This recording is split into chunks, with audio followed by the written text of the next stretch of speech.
Should have.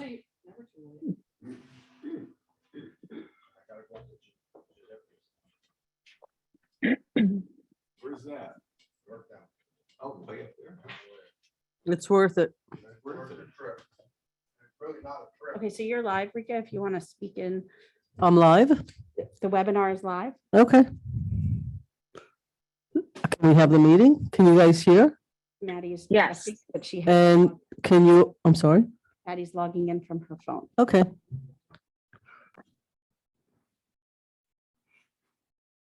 Find it? Factor authentication for something. Okay.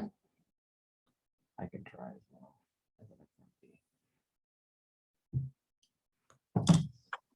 Recording in progress. So, Kate, can you say something? You have to Hey, mute. hello, your phone. hello? Can you hear me? Are you hearing anything that I'm saying? Yep. We can hear you. You can hear me? Oh, good. This is. Yes? We can hear you because you're coming in through Omar's phone, through he logged on, I guess he got on Zoom. So he could hold it to the microphone where he's sitting and the public would then hear you guys speak. And you can Okay. hear us and the public can hear us, the public that is zooming in. Who is not able to hear us? I think the public can hear us because we're all on Zoom. I think the problem is you hearing us. So this is gonna be a Now we great can hear recording. you. Okay. All right, you're gonna run out. I have a charger behind you. Okay, so I think we could do it this way. Are we also live streaming at the same time?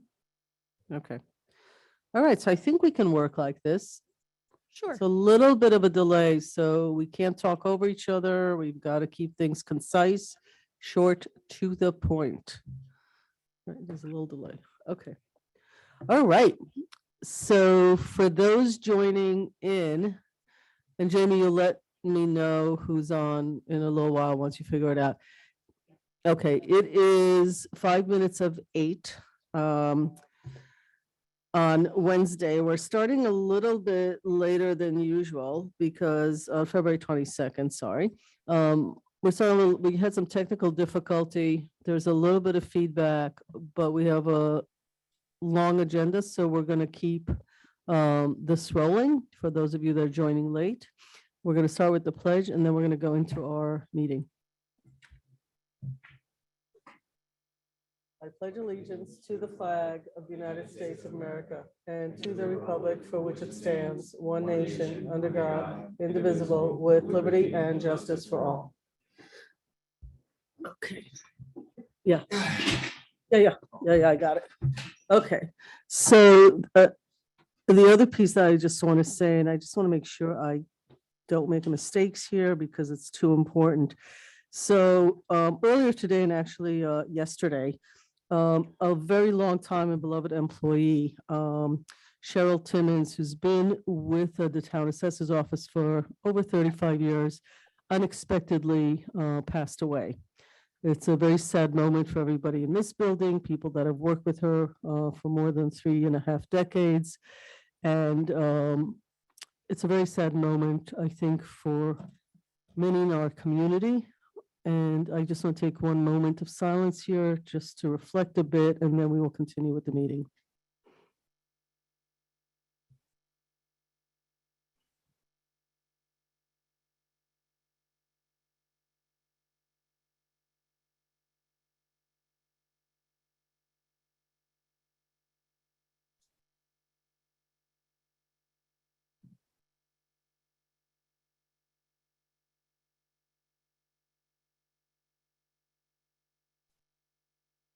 Okay, thank you. Our condolences to her family, her friends, her colleagues. Okay, so let us, we have a long agenda today. And I'll just start with to see if we have, just to take care of some sort of housekeeping, are there any, anything from the trustees, any announcements? Looking to my right, anything? No?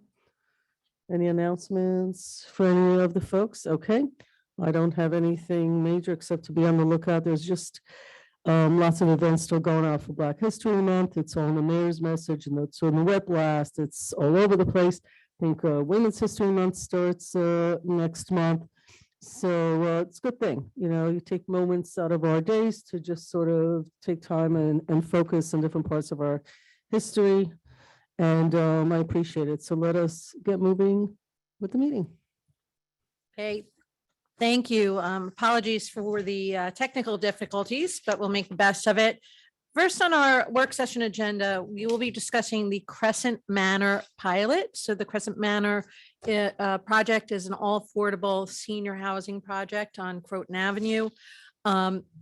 We have worked with Mike Grella, who is here with us on Zoom of Grella and Partners, and with the County of Westchester to really do a deeper dive into the pilot and financial impact analysis specific for Ossining for the Crescent Manor pilot. If you remember, we had the developer here a few weeks ago. They had they had gone to the IDA, but they had omitted the step of going to the village to talk about the pilot. So we're taking a little bit step backwards to go forwards. And with Mike's help, we were able to look at the pro forma for Crescent Manor, and there are some considerations which have been emailed to the board that we would like to propose to the developer based on this information. So let me read through the considerations that we came up with, and this is based on the due diligence that we did through analysis of the pro forma, which we were assisted by Mike Grella on, and it outlines where the pilot considerations should be made so that it's a fair pilot for Ossining and its residents. So number one, the current pilot schedule as proposed contemplates payments equivalent to the value of tax on the land until lease up. And that's when people move into the building, after which the pilot payment is frozen for 2 years. So not paying any taxes for those 2 years is really not in the best interest of the village.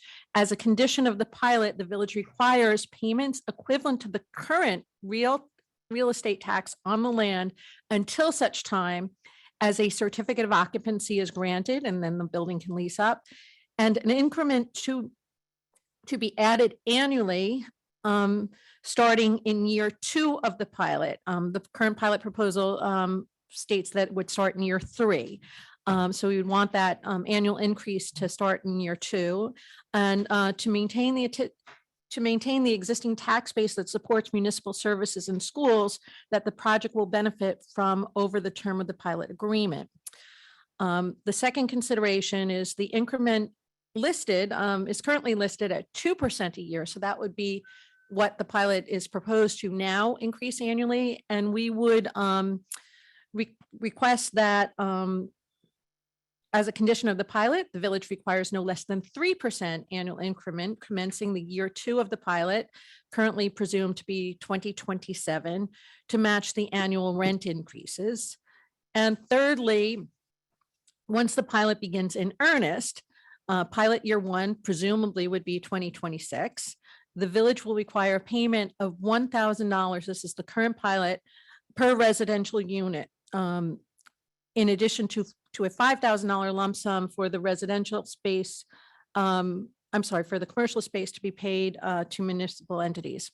So as a condition of the pilot, the village requires that the annual residential per unit cost be aligned with what a 2-member household would be presumably paying at approximately 60% area median income in 2026, year 1 of the pilot, not 2022 as of today. So again, once the building is leased up, rents presumably go higher. We want to make sure that we're acknowledging that in the pilot payment. Assuming housing costs will continue to increase over time, the residential per unit cost for year 1 of the pilot should be $1,634.24. Increasing at 3% each year for 23, 24, and 20. So that's based on a base salary of 1452, which would be increasing 3% each year for the terms that the building is under construction to align with the project's estimated annual rent revenues upon occupancy. So as you can see, we did go through this. We went, we understand the funding stack for the project, thanks to Mr. Grella. And if you have any questions on this, I believe that Mr. Grella would be able to answer them and that you can hear him. Okay, so I'm sure that. Happy to answer. I'm sorry?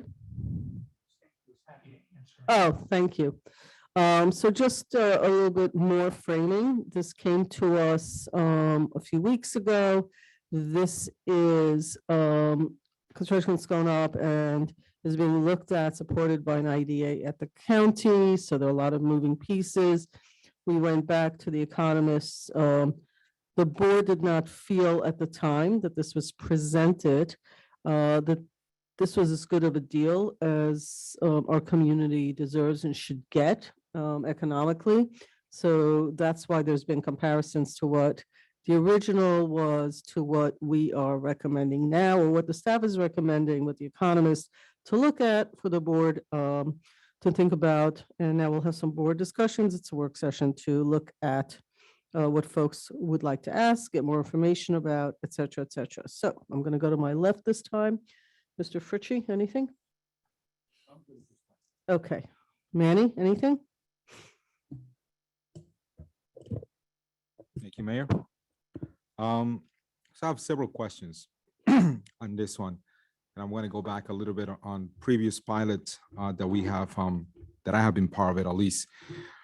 And this is for anybody that wants to answer, not in someone in a specific. So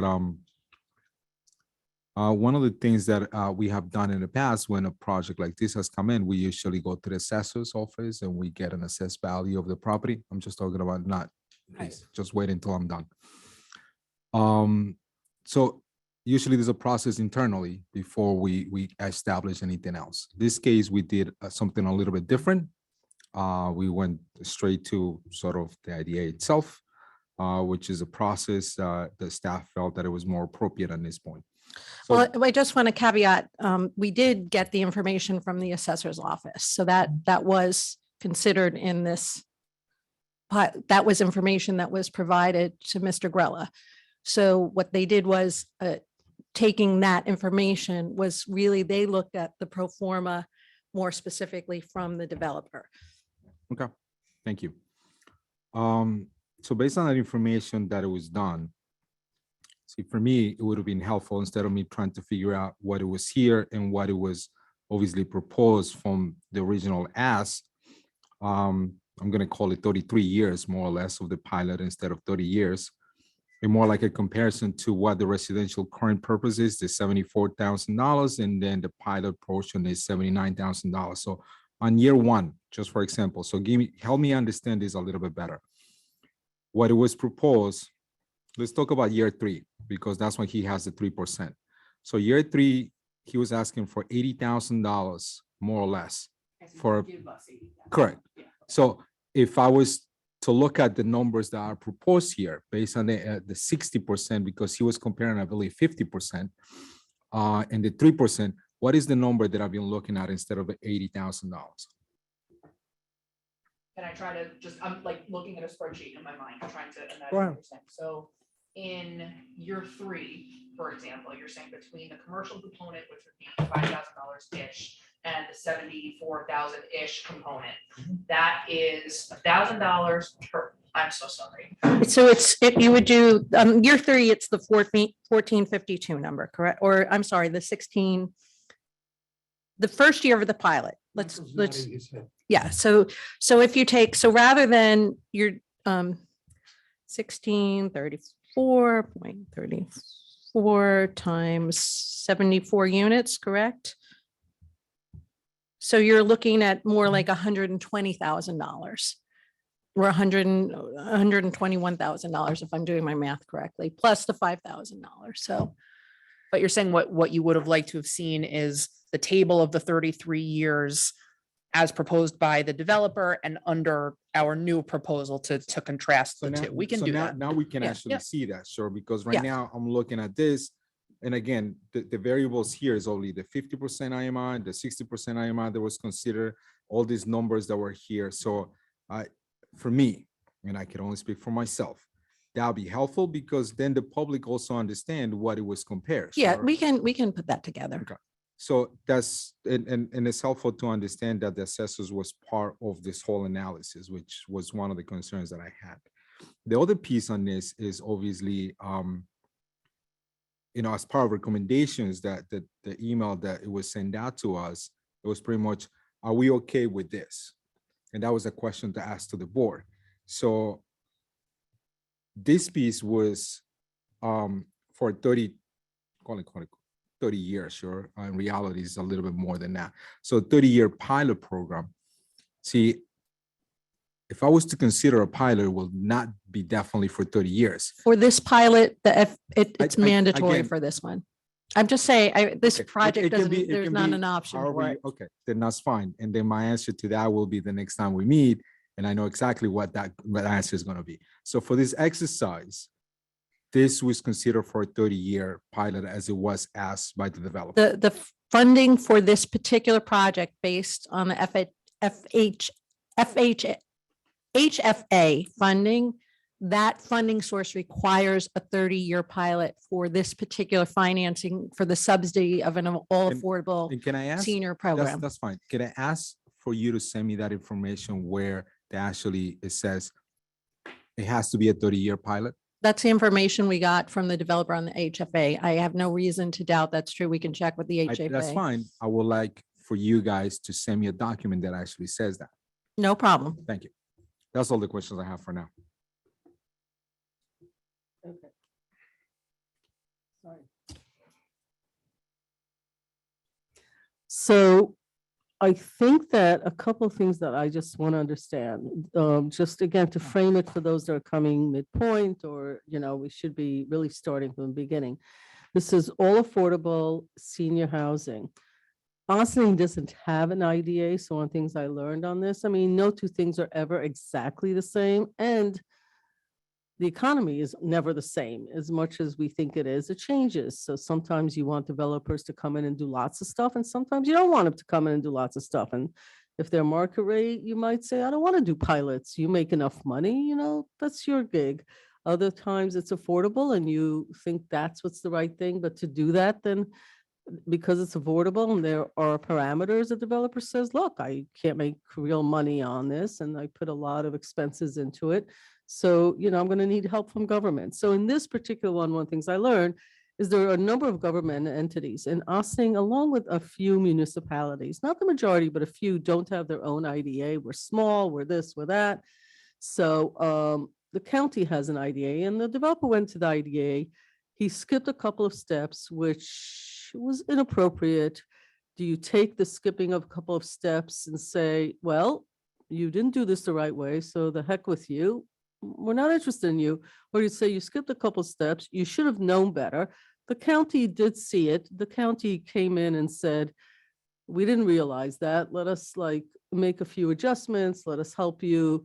Let's speed it up a little bit and help you with an economist so you can look at it, because we don't really necessarily have all those people on staff or want to take them off other projects. So that's sort of something that happened here. For 74 units. So first you have to say to yourself, I would say, do I think this is the right project for Ossining at this point in time? For me, that's a yes. The years I'm a little bit off on. I like what you guys did because I hadn't thought about it in the past, that when we do pilots, if we do, because some of us don't believe we should be doing any pilots, other people think they're fine. So it depends on a point of view. But if you believe that a pilot is appropriate at the point in time that you're being asked for it, and if you believe it's the right amount of time, the second question is, when does it start and when does it end? At construction, at the minute, the ground breaks, at the minute the first unit is released, et cetera, et cetera. So I sort of like the concept that you did it based on variables that move, because with inflation and everything else, the way the developer did it, we didn't benefit from the reality that things only go up in price. they sort of locked it into the lower price on the ply. So I do like that. I don't know if 3% is exactly right. So Mr. Grella, like exactly where do you get 3% escalation versus the 2% the developer wanted? And I'm assuming the developer wanted everything for less money than we're gonna come back with. Otherwise that would be silly, but that rarely happens the other way. So where did you get the 3% as your sort of go-to rate? The 3% matches the rent increases. So originally, when the developer proposed a 2% escalation, there was a delta between the increase in the pilot payment and the increased revenue in rent revenue that the developer would be getting from tenants. So we wanted to make sure that the town essentially was getting those escalations and that it wasn't a windfall to the developer. So if the developer had scheduled to increase rents by 4% per year, that we would seek a 4% increase in the annual rent payments. And whatever the developer, I'll just wait because there's feedback. Okay, thank you. Whatever the developer then, if you have to plug in, I have, okay. Okay, so the developer is obligated. So if the developer puts a number in this case, 3%, you're saying, yeah, you get 3%, we get the same 3%, right? Is there an opportunity for the developer to change that number? Because if there is, I would like this number indexed to whatever their increases are. And arguably, if there's a decrease, I guess, if something happens in the economy that hasn't happened in 5 decades, but let's say it does, his goes down, so does ours. Is it an index? So, or can he change that number? They can adjust it whatever way they want. The pilot, if the pilot schedule is a fixed schedule, then it's set in stone and it's not tied to what the developer decides to do. The developer It's set has in projected stone. 3% rate increases set in stone for the Okay. village. However, if you did seek to put in an index, you could have a pilot schedule and then have an additional clause inserted that said additional pilot payments due, and then have that tied to additional increases, et cetera. And that's something that you would seek to work out with developer legal counsel and village legal counsel. Okay, so one of the things that I have noticed has become rampant around here, which is why I'm bringing this up and asking you very specifically, is we agree, I'm sorry. We agree to things and then we hear things like, there was supposed to be parking included, one space, whatever, and now they're charging this sort of fee for the parking, or there was supposed to be this and now they're charging us air fee when you walk out on the left side of the building. There are these fees. Is there any way to make sure that whatever fees the developer ends up charging in the life of the pilot, that we are indexed to that as well? We can't predict what those fees are, but we have been hearing that developers, landlords, et cetera, have added fees. And we only find them out when people call and complain about something. But is that also something doable in this scenario or not? I hope Theoretically, theoretical a no. question.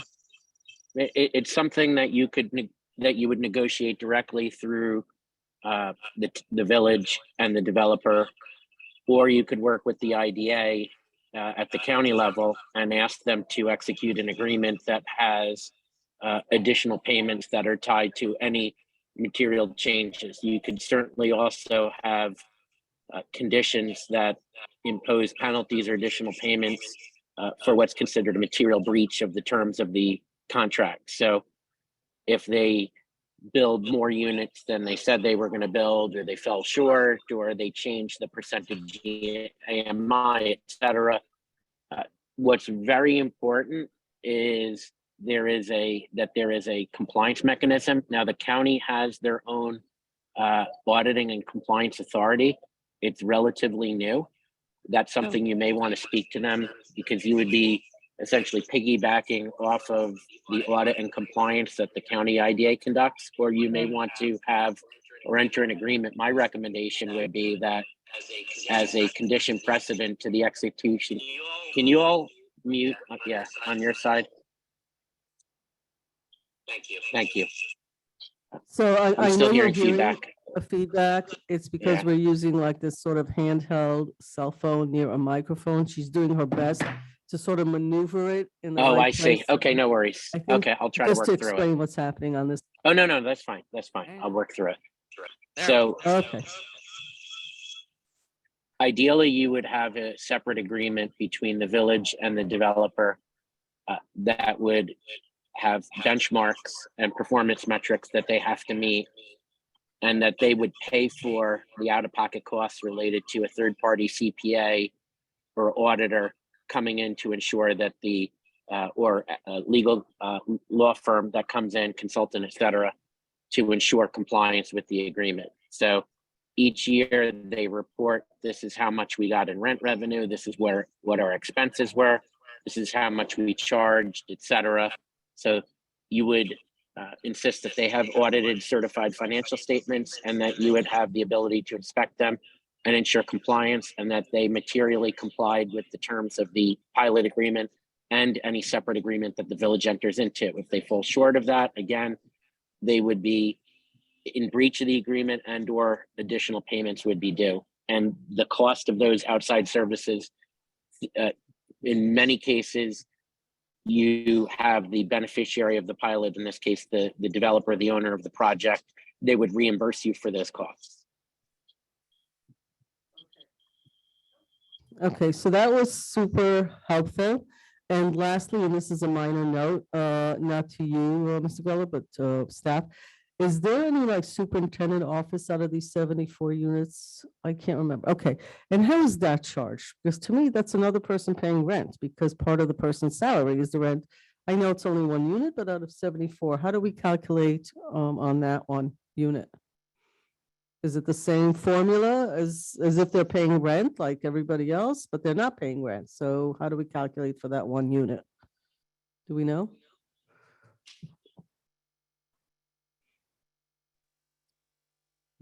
I believe, if I remember. I don't have it in front of me. There's, no, So I let me- have it, I have it in front of me. Thank you. It looks like they are charging for that. So 74 units, there's 33 studios, 41 bedrooms and 1 2-bedroom for the building super. So there's 73 that are going to be rented out to seniors, and then 1 is for the super. So the 74,000 is based upon 74 units and includes the super's 2-bedroom. But the question is, the village is getting the $1,000 per unit for it, but is the developer also getting something for that, or is it an offset? We to the can't salary? hear you, whoever is speaking. I can hear a voice. Okay, The super's rent is included, like it's part Part of their compensation, so. all right, the point is, if you Yes. guys could just like account for it, like it It's doesn't matter accounted that for. they don't get paid. It doesn't matter that they don't pay No, no, rent it's and that the management doesn't collect rent. It- Compensation is based on that. Again, It- I'm not gonna it's make a big included. deal over one unit versus 73. But this is just tidying up the loose ends for me to make sure that that's also, it doesn't matter whether anybody's paying rent, if there's a value to it, and the village should get its share, because the person's getting paid Can you hear me? in lieu of actual money. I got a little lost, but I'm not gonna get lost when Okay. I reread the email. Hi, About- this is Mike. I- Can you hear me? How it's year 0, year 1, year 2. I don't Yeah. think she can hear me. Actually, Mike- when the Mike bill is speaking at the also, but same We're time not as waiting you. whether they're able, you use the word in earnest. This is my last question. I don't know what in earnest means. I would assume there's year 1, 2, 3, 4. I'm not being heard. How's that possible? Can you hear me? We can hear you. Can you hear us? Okay, Can you hear me? we must be having a cable. Can you hear? Yeah, me? Hello, I don't think they can. The live stream went out. Mayor, can you hear me? Rika, No, I don't think they can, because I just explained that the 74 units include the super. Okay. Yeah. Yeah. What? Okay, hold Mike, on one can you hear second. me? I'm gonna go downstairs. through the phone. hello, Maddie? Maddie, can you hear us? Anybody hear us? Yeah, but can you hear us? Okay. Can you hear us? No, I don't think so. Okay. That's weird. I'm saying, Jesse's holding together. It's pretty clear. Tell them that We're mad at him not being here today. Never take a day off again. Thank you. Poor Jesse. No, we're not serious. Dana, We assume Jesse's not going to do this for Because Jamie perpetuity. was able to hear everything Michael was saying. Mike upstairs. hit- Okay. said everything that you had said, so, but we Okay. can hear you. So what I'm wondering. you guys can hear us? It may Okay. make sense. Okay, they're saying they can hear us. Yes, so. Yes, what but I'm you can't hear suggesting is us. That thank you, Kate. Is I'm gonna log out of here as Jamie Hoffman, and if we can maybe log in as someone who is like a different account that doesn't have a panelist invitation, like one of the board members. Do you want me to log out as panelist Maddie and log in as attendee? I do, if you could do that from here, yeah. From All right, a moment for technical Or from difficulties. there, because then we can take the sound, if it comes out of here, and then we can. So I concluded my stuff, so we can need move to- on sorry, I to need to other look. people. I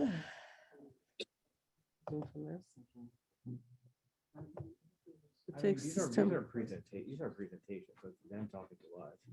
And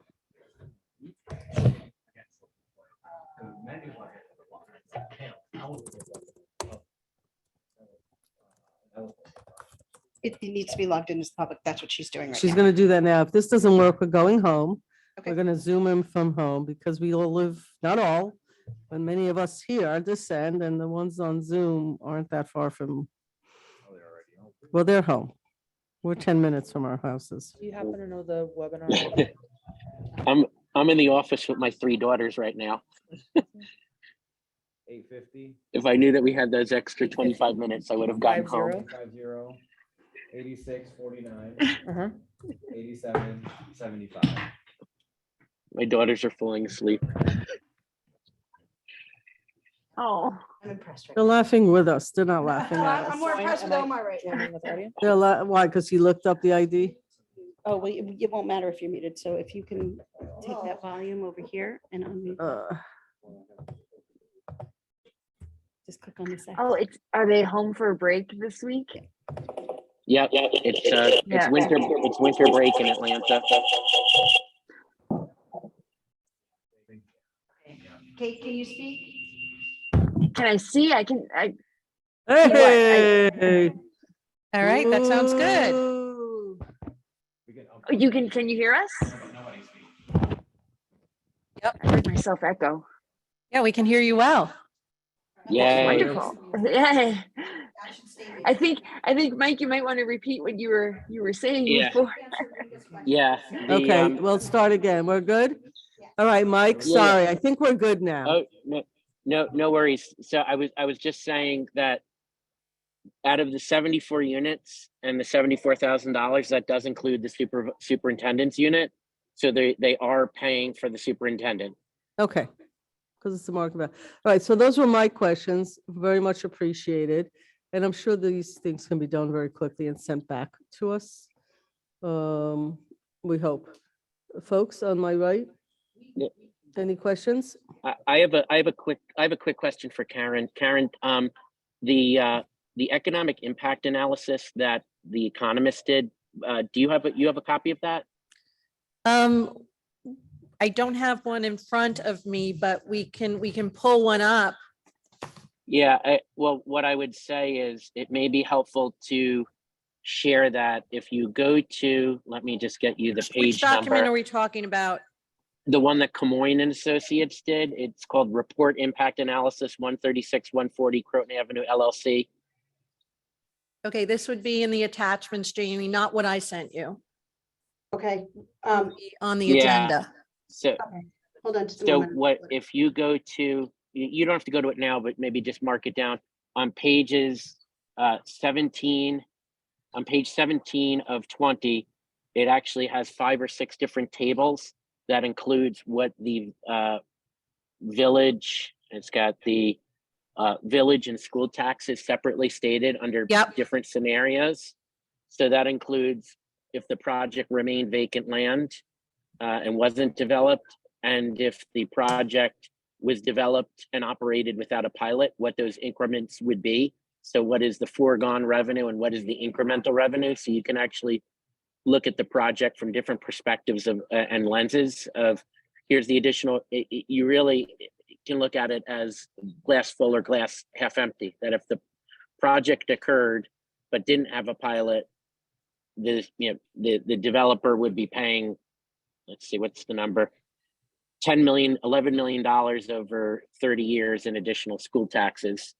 But the developer stated that the project would not take place, but for the pilot. So there's another table that looks at it as just in terms of incremental revenue, and if the pilot did not exist. So I'll give you that number. That number is 10 million. Hold on one second. Let me just, I have to change from Can I have this landscape. document? Because I can share it if you want to send it to me. I don't believe I have. Yeah, let me send it. Okay. Yeah. Let me send it to you right now. Give me 1 second. Okay, thank you. Yep. Yeah.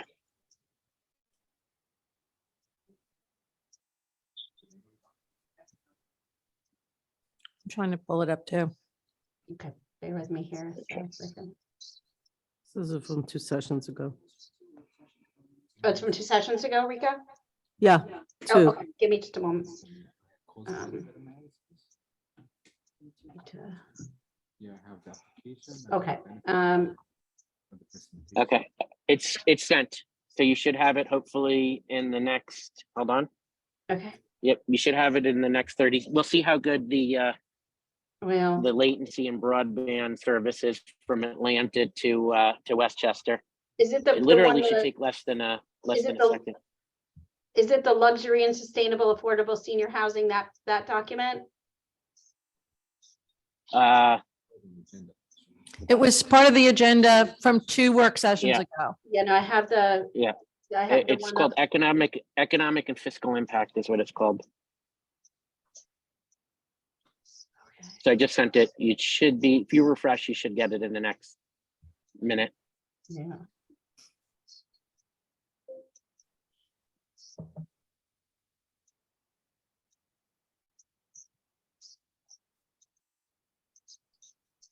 Mike, is it the Catalyst report from September 14th? No. That's the county cost benefit analysis. That's the one that I prepare. This is one from the third party economist that does all of the number crunching and the direct, indirect impact of the construction jobs, permanent jobs, economic output, fiscal revenues. Did we have, I don't know that we had his. Yeah, the only thing I have. I don't think we did. I think we only had the Catalyst report, Mike. Okay. If you have access to your email now, see if it's gone through. Okay. I don't have it, and I checked my spam as well. Let me see.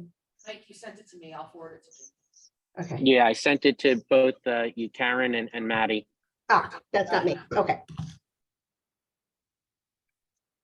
All right.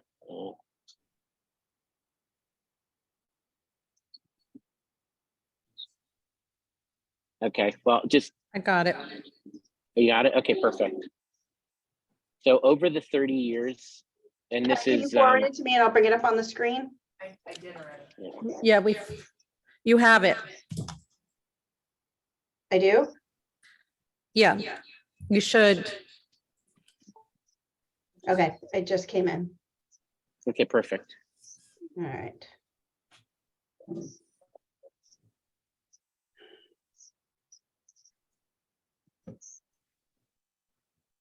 Okay, what page of it did you want me to go to?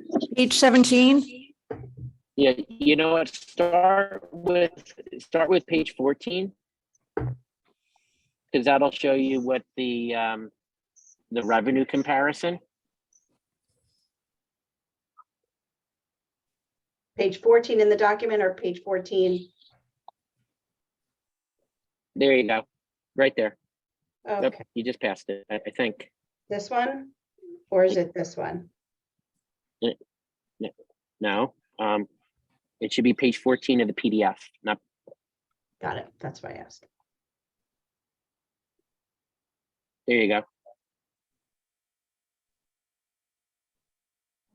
Yep, is that, it says real property tax revenue comparison?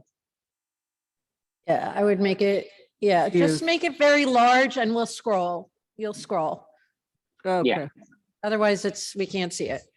There you go. Okay. Yep. So you'll see that over 30 years before present value discount, the project will pay $2.3 million in additional taxes. And then the present value of that is 1.13 million. If you back out the amount of the county only taxes, so that is essentially the village and school taxes, you're talking about $1 million net present value of incremental taxes paid.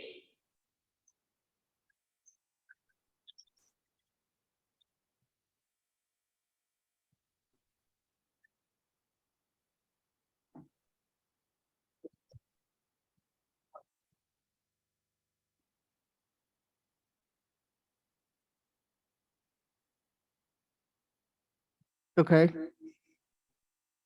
All right, and you'll see that again, if the project moved forward without a pilot,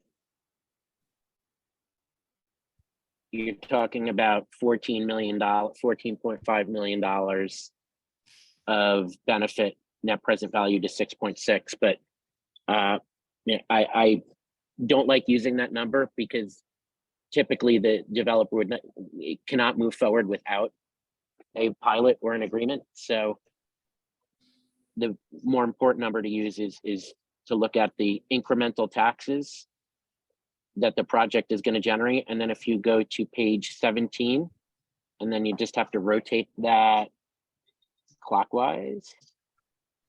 Okay, this is gonna Okay. take a moment. I don't know. Yeah, just take it. It's fine. I have no idea how to. It should be on, I believe that's the next page. This page? Yes. Okay. So I'm going to zero in a little bit more. Oops. Yep.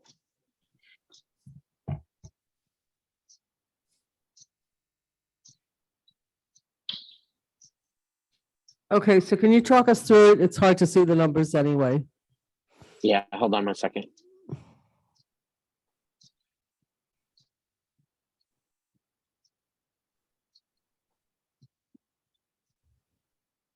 Okay.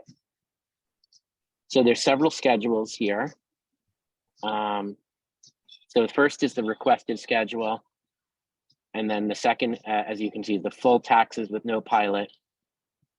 And then the third is the full pilot, the full payment if there was no project. So again, if the project doesn't happen, what is it going to produce in revenue? So for the village and the schools, it would produce approximately $680,000 over 30 years. And then the benefits to the project in table D, as we went, is approximately Where is table? $9 million. I'm sorry, the lower left. Sorry, I see it. No, no worries. So the savings on the local and school tax portion, so the last two columns,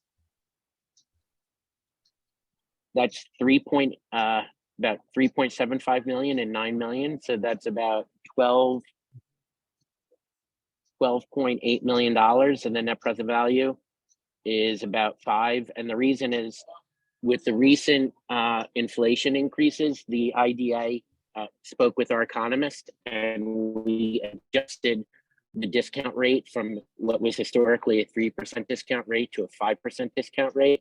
Now, when you compound 5%, and I apologize for getting boring and technical at this hour, but when you compound a 5% discount rate in years like essentially beyond year 10, even that those payments in 2050 to 55 in current dollars are worth very, very little. So, yes, it gives certainty to the project, but the time value of money at such a high interest rate really doesn't make that much of a difference in terms of, even if you did this as a 20-year pilot, and I know that there was some concern about the length of the pilot, it's really, it's de minimis when you look at the future value of the dollar. And then the last table is the incremental taxes. So the incremental taxes to the village and to the schools, again, is about $1 million net present value, and the nominal value is about almost $2.1 million.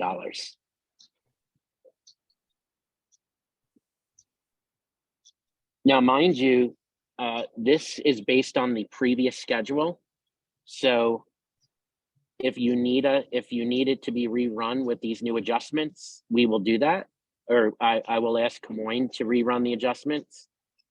So right now that's using a 2% discount rate, or I'm sorry, 2% adjustment instead of a 3% adjustment. So those numbers will be slightly higher. And with the other increases, the incremental value to the village and to the village would probably be several $100,000 higher. So what you're looking at is the original analysis that was conducted back in, I think it was September. Okay. All of these depends on sort of hypothesis. The property's been sitting Right. empty for, has it been a decade? No. No, how long has it been sitting empty? 6 Probably. years, yeah. Yeah. And also to build affordable, you get certain densities, parking, et cetera, that you wouldn't get if somebody did it at market rate. So there are a lot of moving pieces. It's not always a straight line, but it's good to at least have some comparison. Thank you. Yeah, just one last comment is that it is important to note the subsidies that the project's getting. We went back to the developer and asked them to include the estimated brownfield credits, which are the refundable remediation credits from New York State. So there's $8 million of those additional credits that they're getting. The low income housing tax credit, a significant amount of rebates from NYSERDA for energy efficiency improvements that they're making to the building and appliances, et cetera. So the project is highly subsidized, but it's also not a market rate project. So there is a trade-off involved. But given the level of subsidies, if you look at the pilot plus the brownfield credits, it should provide a healthy rate of return to the developer that provides, again, I'm not one to judge whether or not the rate of return is market rate or acceptable or not. Economists can decide that as well as the developer and you all. But it's worth noting that we have outlined the various federal, state, and local subsidies that the project qualifies for, and that provide you with the information that allows you to make a transparent, informed decision about what a fair and equitable pilot structure looks like. Right. So I think you're speaking to the fact that when we saw the developer last time briefly, he talked a lot about how he's doing green this and he's doing that, and the rates are this and that.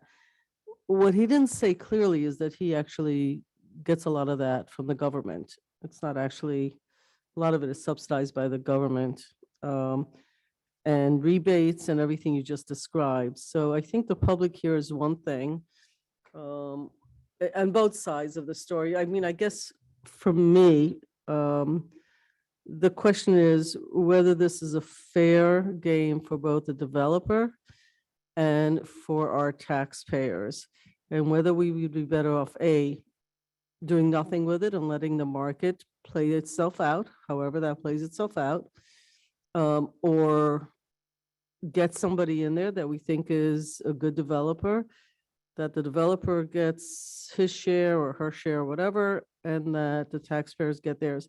Where that exact X and Y crosses is what we end up always arguing about. Should we get another, $1,000 per unit because this guy sort of won the lottery 3 times over from government subsidies? Or do we say, do we want something to sit vacant for another 5 years? These are, some are subjective, some are a little bit more objective. So that's what we're doing, actually. And some of it is not really a science. But I want to make sure that anybody hearing this recording, including the developer, when he sees this, the concept that he can't make this work or isn't making money on this, and that somehow there's a favor of like, oh, we're doing this. I'm not sure was accurately described by him. On the other hand, it's a smallish sort of land and it needs it needs to sort of be done by somebody who has experience in doing this, and the developer does actually have that experience. So these are all Yeah. moving pieces that we're looking at. There's no mathematical equation here to satisfy everybody. Yeah. It'll Can I end up make being one a more little bit comment? I subjective. apologize. Yeah, I apologize for interrupting, but because this is a public hearing and I also want to be as accurate as possible, I want to just quickly run through the line items of the subsidies to make sure that I did not misspeak and be accurate for the record.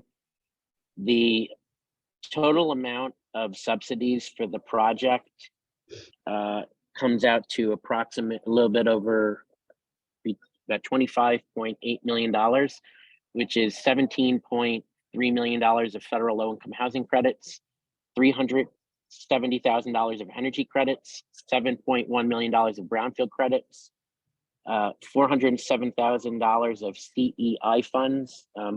Be honest with you, I'm not sure what the source of that is.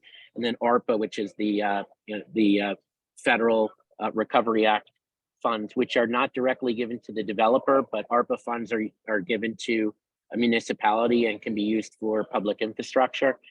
That's $750,000. I may have said that the energy credits were higher, but that's the 45L tax credit. Let me just quickly bring up.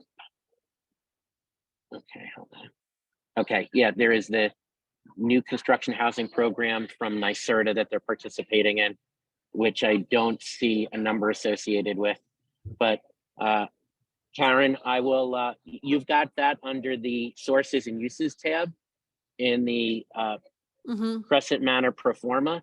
Yep. So everyone has access to that. And they were transparent. They actually have a units and income I don't tab. know if we put it up. So yet. it doesn't provide necessarily a rate of return on the project. That's one that could be extrapolated, but they've been fully transparent, and credit to them. They provided an unprecedented amount of detail in the Excel spreadsheet that I've never seen from a developer before. So I appreciate that level of transparency being provided that allows us to look at the project in a manner that everyone can make a informed decision. Okay. I really appreciate the detail. It's all being recorded, so it's on the record. Folks to my right, anything? We're okay. So next steps is there's some more data points, I think, coming this way to the board for those of us that want to look at that. And then after that, there is some sort of a clock on this. Am I right? I think the next step would be that we would go back to the county and say, okay, the village has completed our analysis. Right. And, here's what we'd like to do. So we would not take that back to the county necessarily. to the We would take it developer. to the developer. Because he may reject it. He may say, thank you for your analysis, Yeah, but oh, okay. it doesn't work Yeah. for me. So they have to also say where they're at. Does that mean that the board has to look at it and say, yes, this is the offer I want to put before the developer? Yes, Or does, okay, yes. that's the so- next step, So actually. we can create the level. Right. That we had talked, discussed. We'll put that together. Maddie, I think you're muted. No, it's Karen is not, So I'm trying to avoid the feedback, but Okay. again, the next level is we will put all together with the detail and the information that has been asked for. And then once the board approves that, we will send it to the developer and we'll get that done.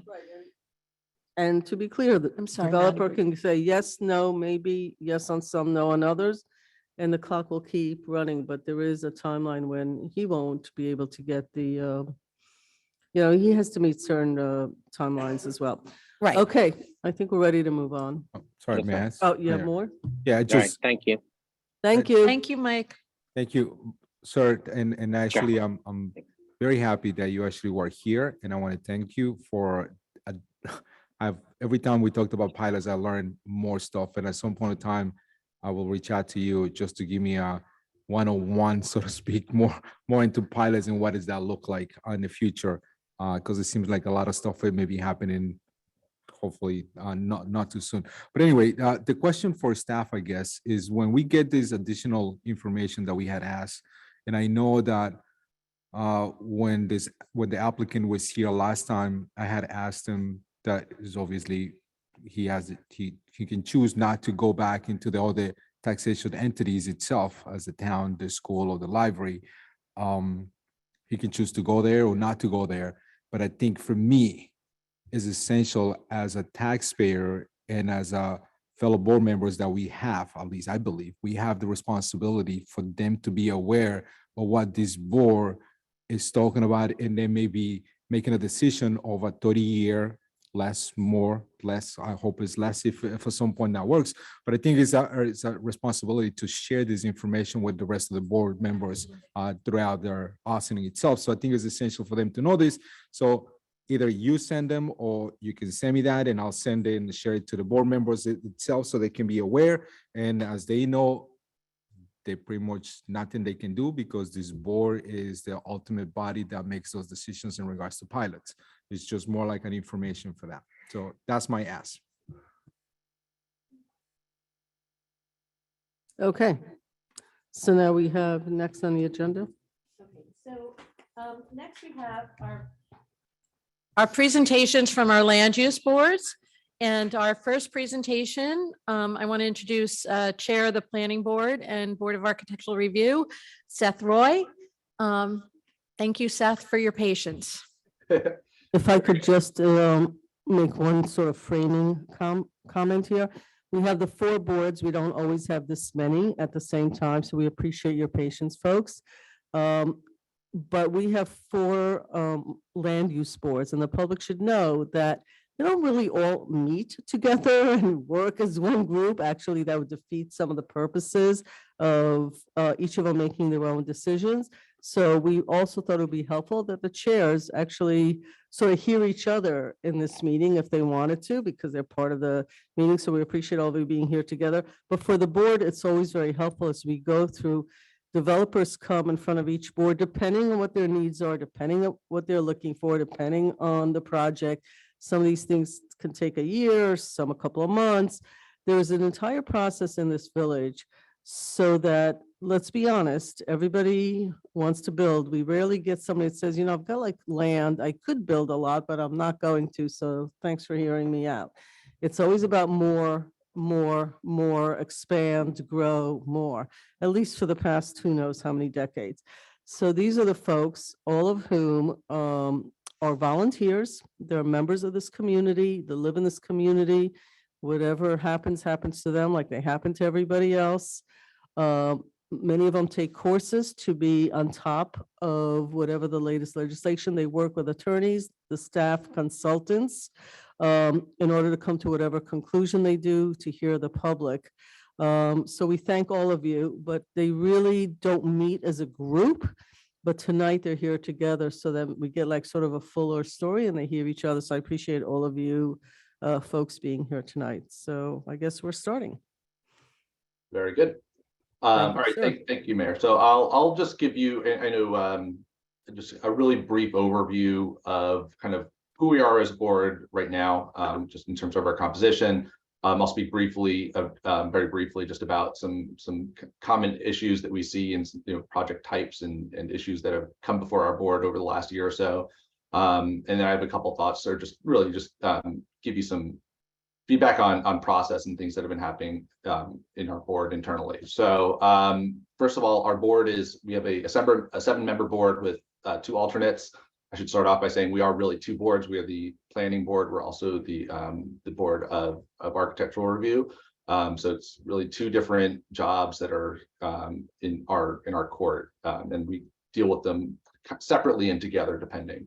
But so we have 7 full-time members and 2 alternates.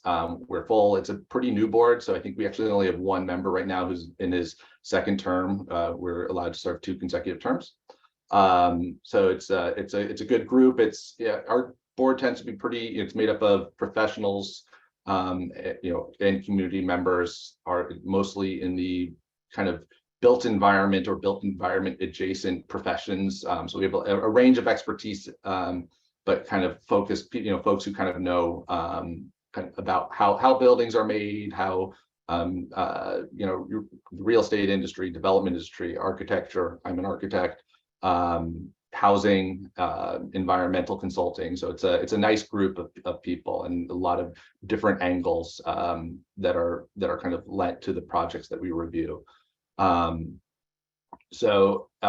we do, we are required to do training. I think, as you mentioned, Mayor, that's part of the requirement for serving on the board. I know that for the most part, for myself, and I think my fellow board members take advantage of the Westchester Municipal Planning Federation, which has a lot of training opportunities. Village staff and our consultants are always alerting us to opportunities in that regard as well. So that's who we are as a board. So recently, we see most large scale developments and a lot of small projects that work our way through the village. As a BAR, we see a lot of we see almost every house addition, and we most of the time that we spend on our board, I should say, most of the new projects that we see that come up on our agenda on a monthly basis are of the small house additions, roof changes, that type, and those are fall under the BAR only type review, and those are projects that we can typically review in 1 or 2 sessions, and we're really just looking to make sure that those projects are conforming with the neighborhood, that they're appropriate. We're not a design team trying to design people's houses. So but that's a lot of what we do in terms of new projects. But as far as overall time, we've seen a lot. I think for the most part, the larger projects that we've seen in the village in terms of number have been reuse and adaptation of existing buildings. So we've seen a lot of anytime anybody's taking a large scale development or a large building and adding to it, making it bigger, changing the use, those all have implications in terms of how that site is used. And so we've seen a lot, kind of throughout the village. Croton Avenue, down, Main Street down by the train station, is really, and is all over really, but a lot of projects have focused there.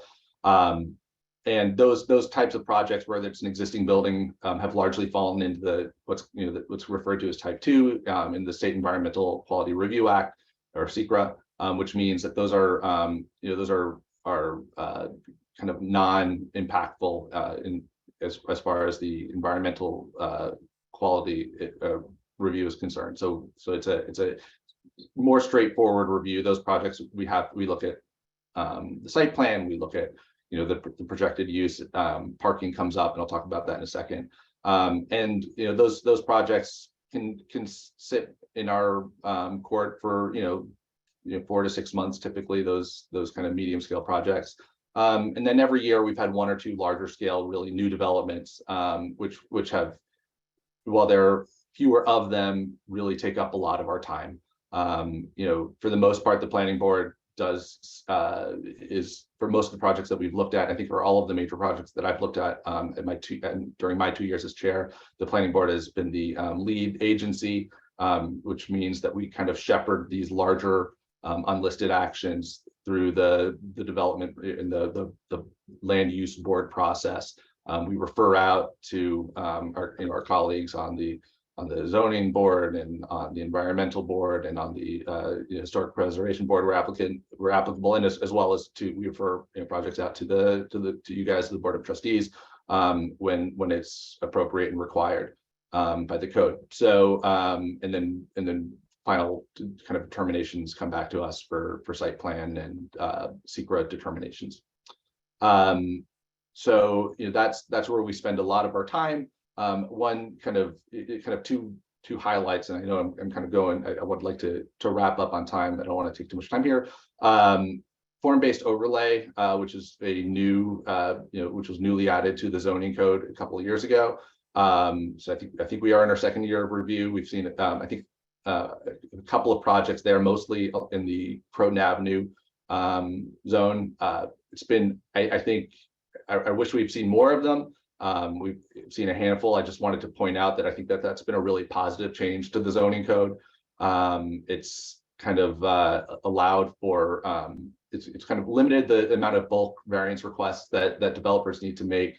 It's kind of built in kind of requirements, architectural design requirements that impact the site plan and impact our review in a favorable way by requiring effectively certain buildings to be built a certain way, and it defines how they relate to the sidewalk, and a lot of the things that we're reviewing anyway are kind of built into that code, and I think it's been helpful in that respect as well. In the as a architectural review board, it imposes criteria which are designed so that these projects are fitting in with those neighborhoods.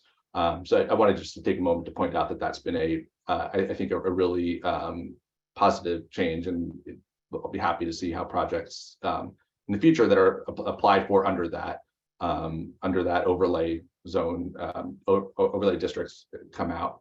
I mentioned parking a moment ago. We do, our board is charged with reviewing parking waiver requests, which do come in front of us quite frequently.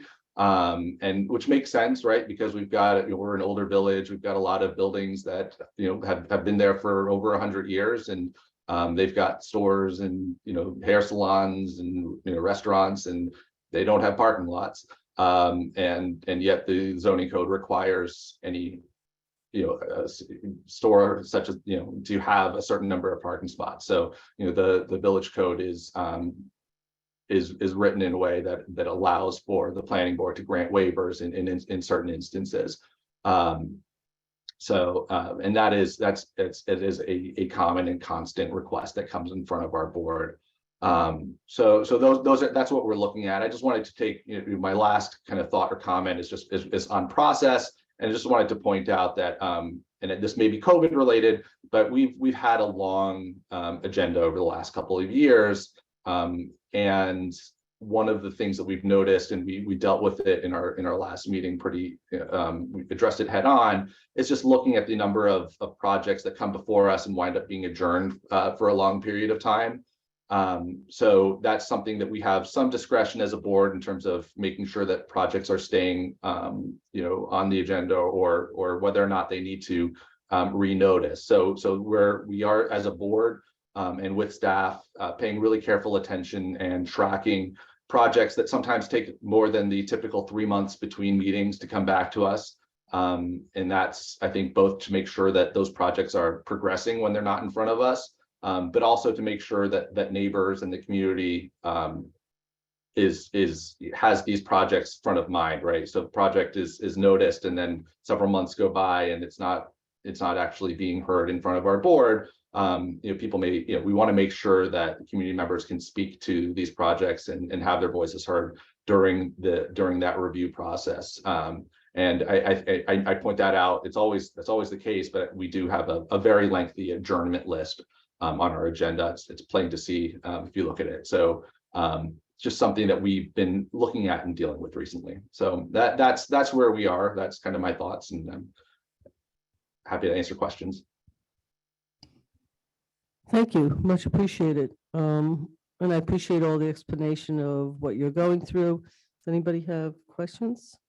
Or we can wait till the end till all four go and then sort of ask the questions. No questions, but I just want to say thank you. Welcome to the meeting and appreciate the overview. Questions, Dana, or guys? I just have a comment. So I said that thank you very much. Even though I used to be the liaison for your board way back, I'm not, but I still watch the meetings every week. So it's very interesting to see that actually the time has decreased a little bit from last year. So I thank you for that. It doesn't take me 2.5 hours to watch the meetings anymore. It only takes me 1.5 hours. So I appreciate that. Thank you. Awesome. Yeah. Okay, thank you.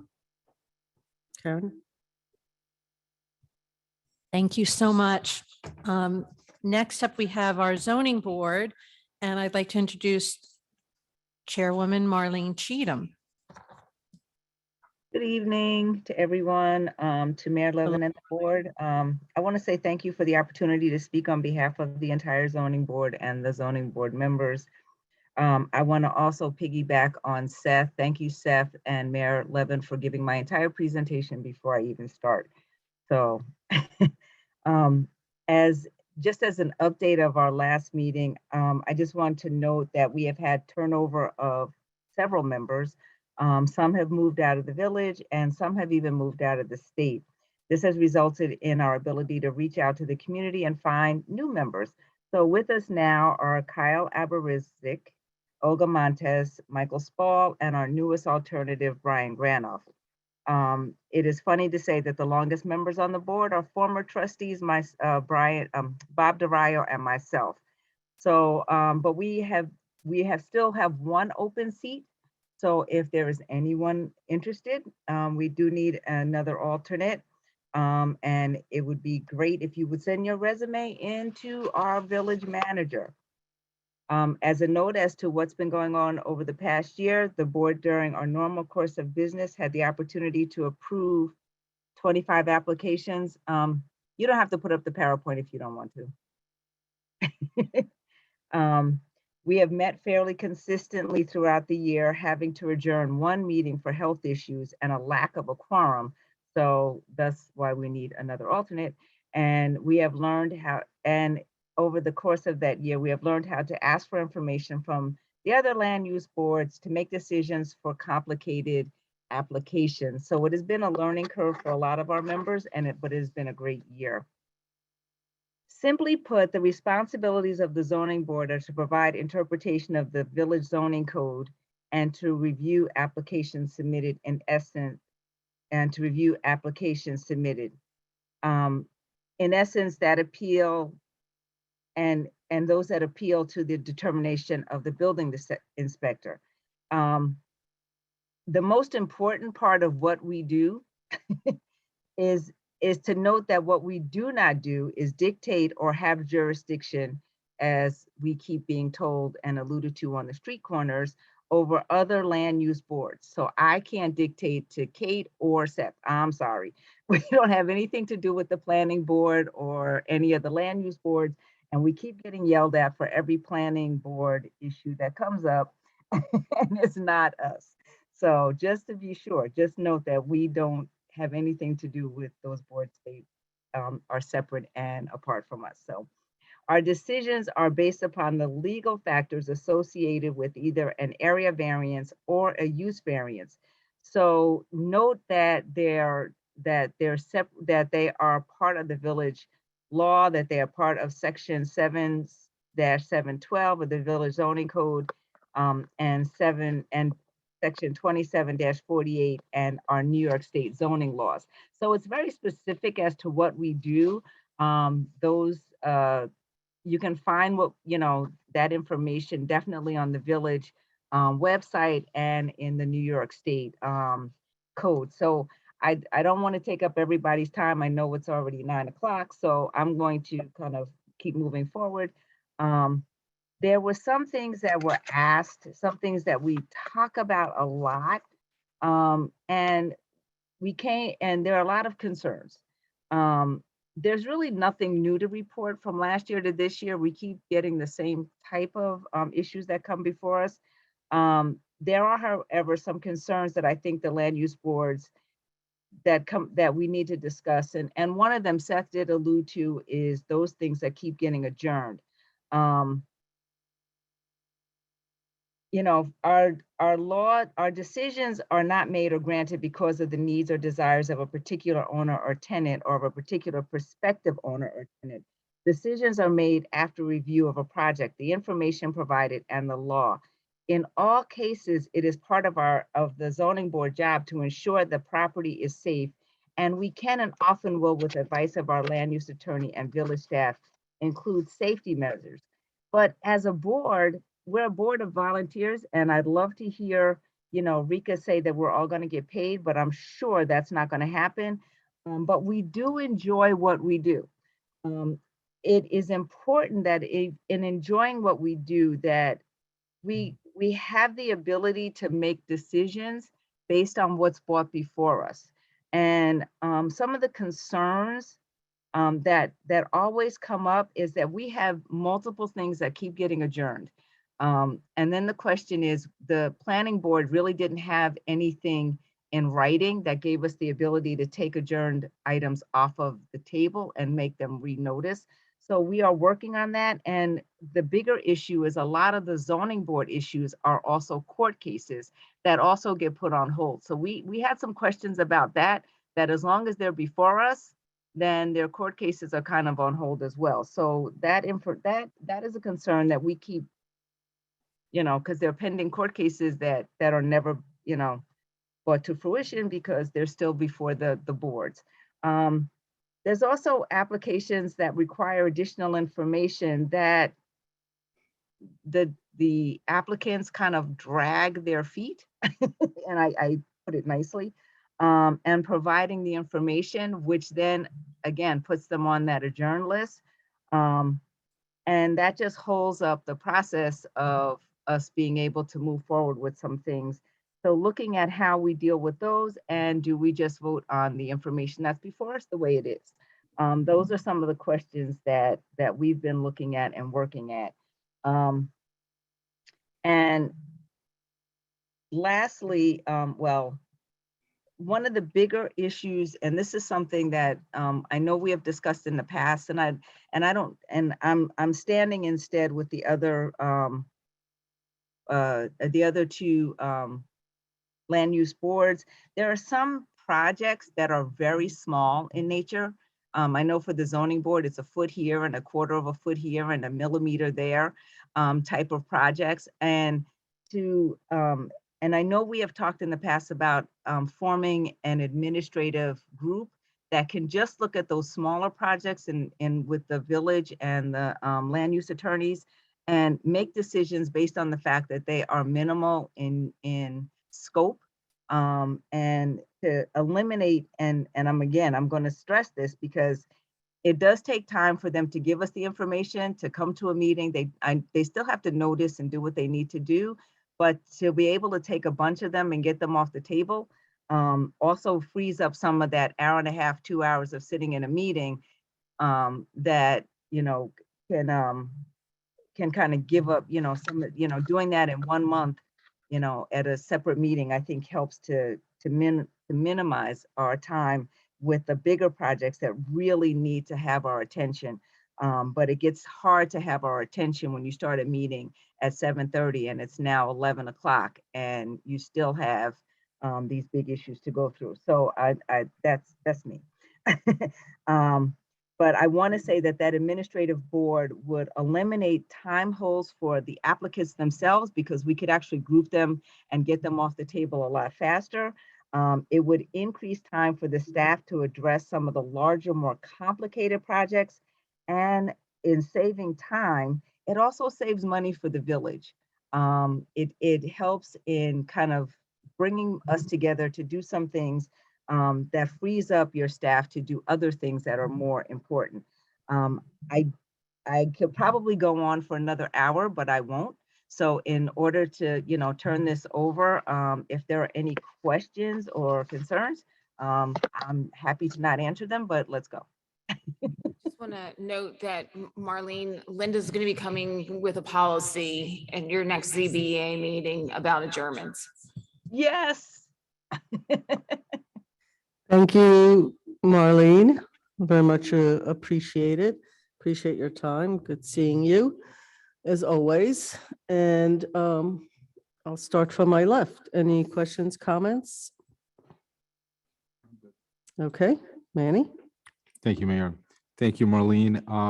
Always nice seeing you. I watch you obviously on the Zoom calls. And I think I want to kind of piggyback in what you said last. That's something that I have brought up to the staff. I want to say a couple of years back. One of the things that we did do, and I hope is helping at some level, is the administrative zoning portion that we had allowed the 10%, I want to call it, for the building inspector to give some variances. And obviously there's some criterias in there that I know it was something that you and I have talked about in the past. So I hope that's helping. But the other committee that you were referring to, at least in North Castle, what they call this one is the Residential Project Review Committee. And I think there's another municipality that has something similar along those lines.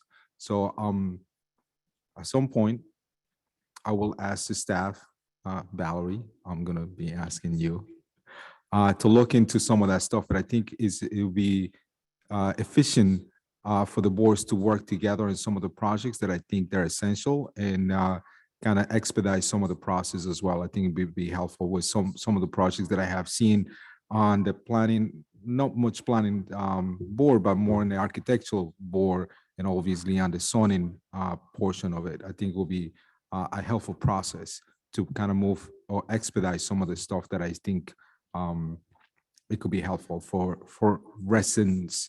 I think it will be more like in a residential, not so much on the commercial level. So, but thank you. Although, good point, we tend to think more in residential, but all of these boards also involved in commercial as needed. Folks here, Omar, you're good? Dana, any comments, questions? Good.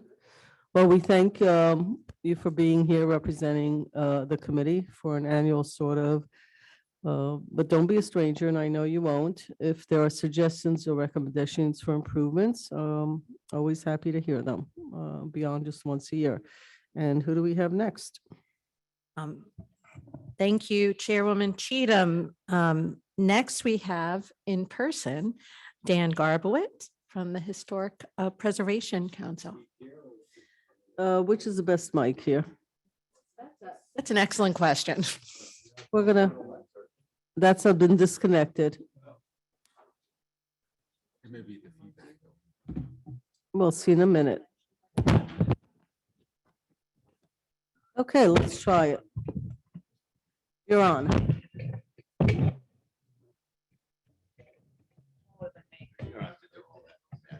Just for you. Is it National Margarita Day today? And my birthday all in one. You're telling me too late. What, today's your birthday? Yeah. Oh. And happy here I am. birthday. Thank you.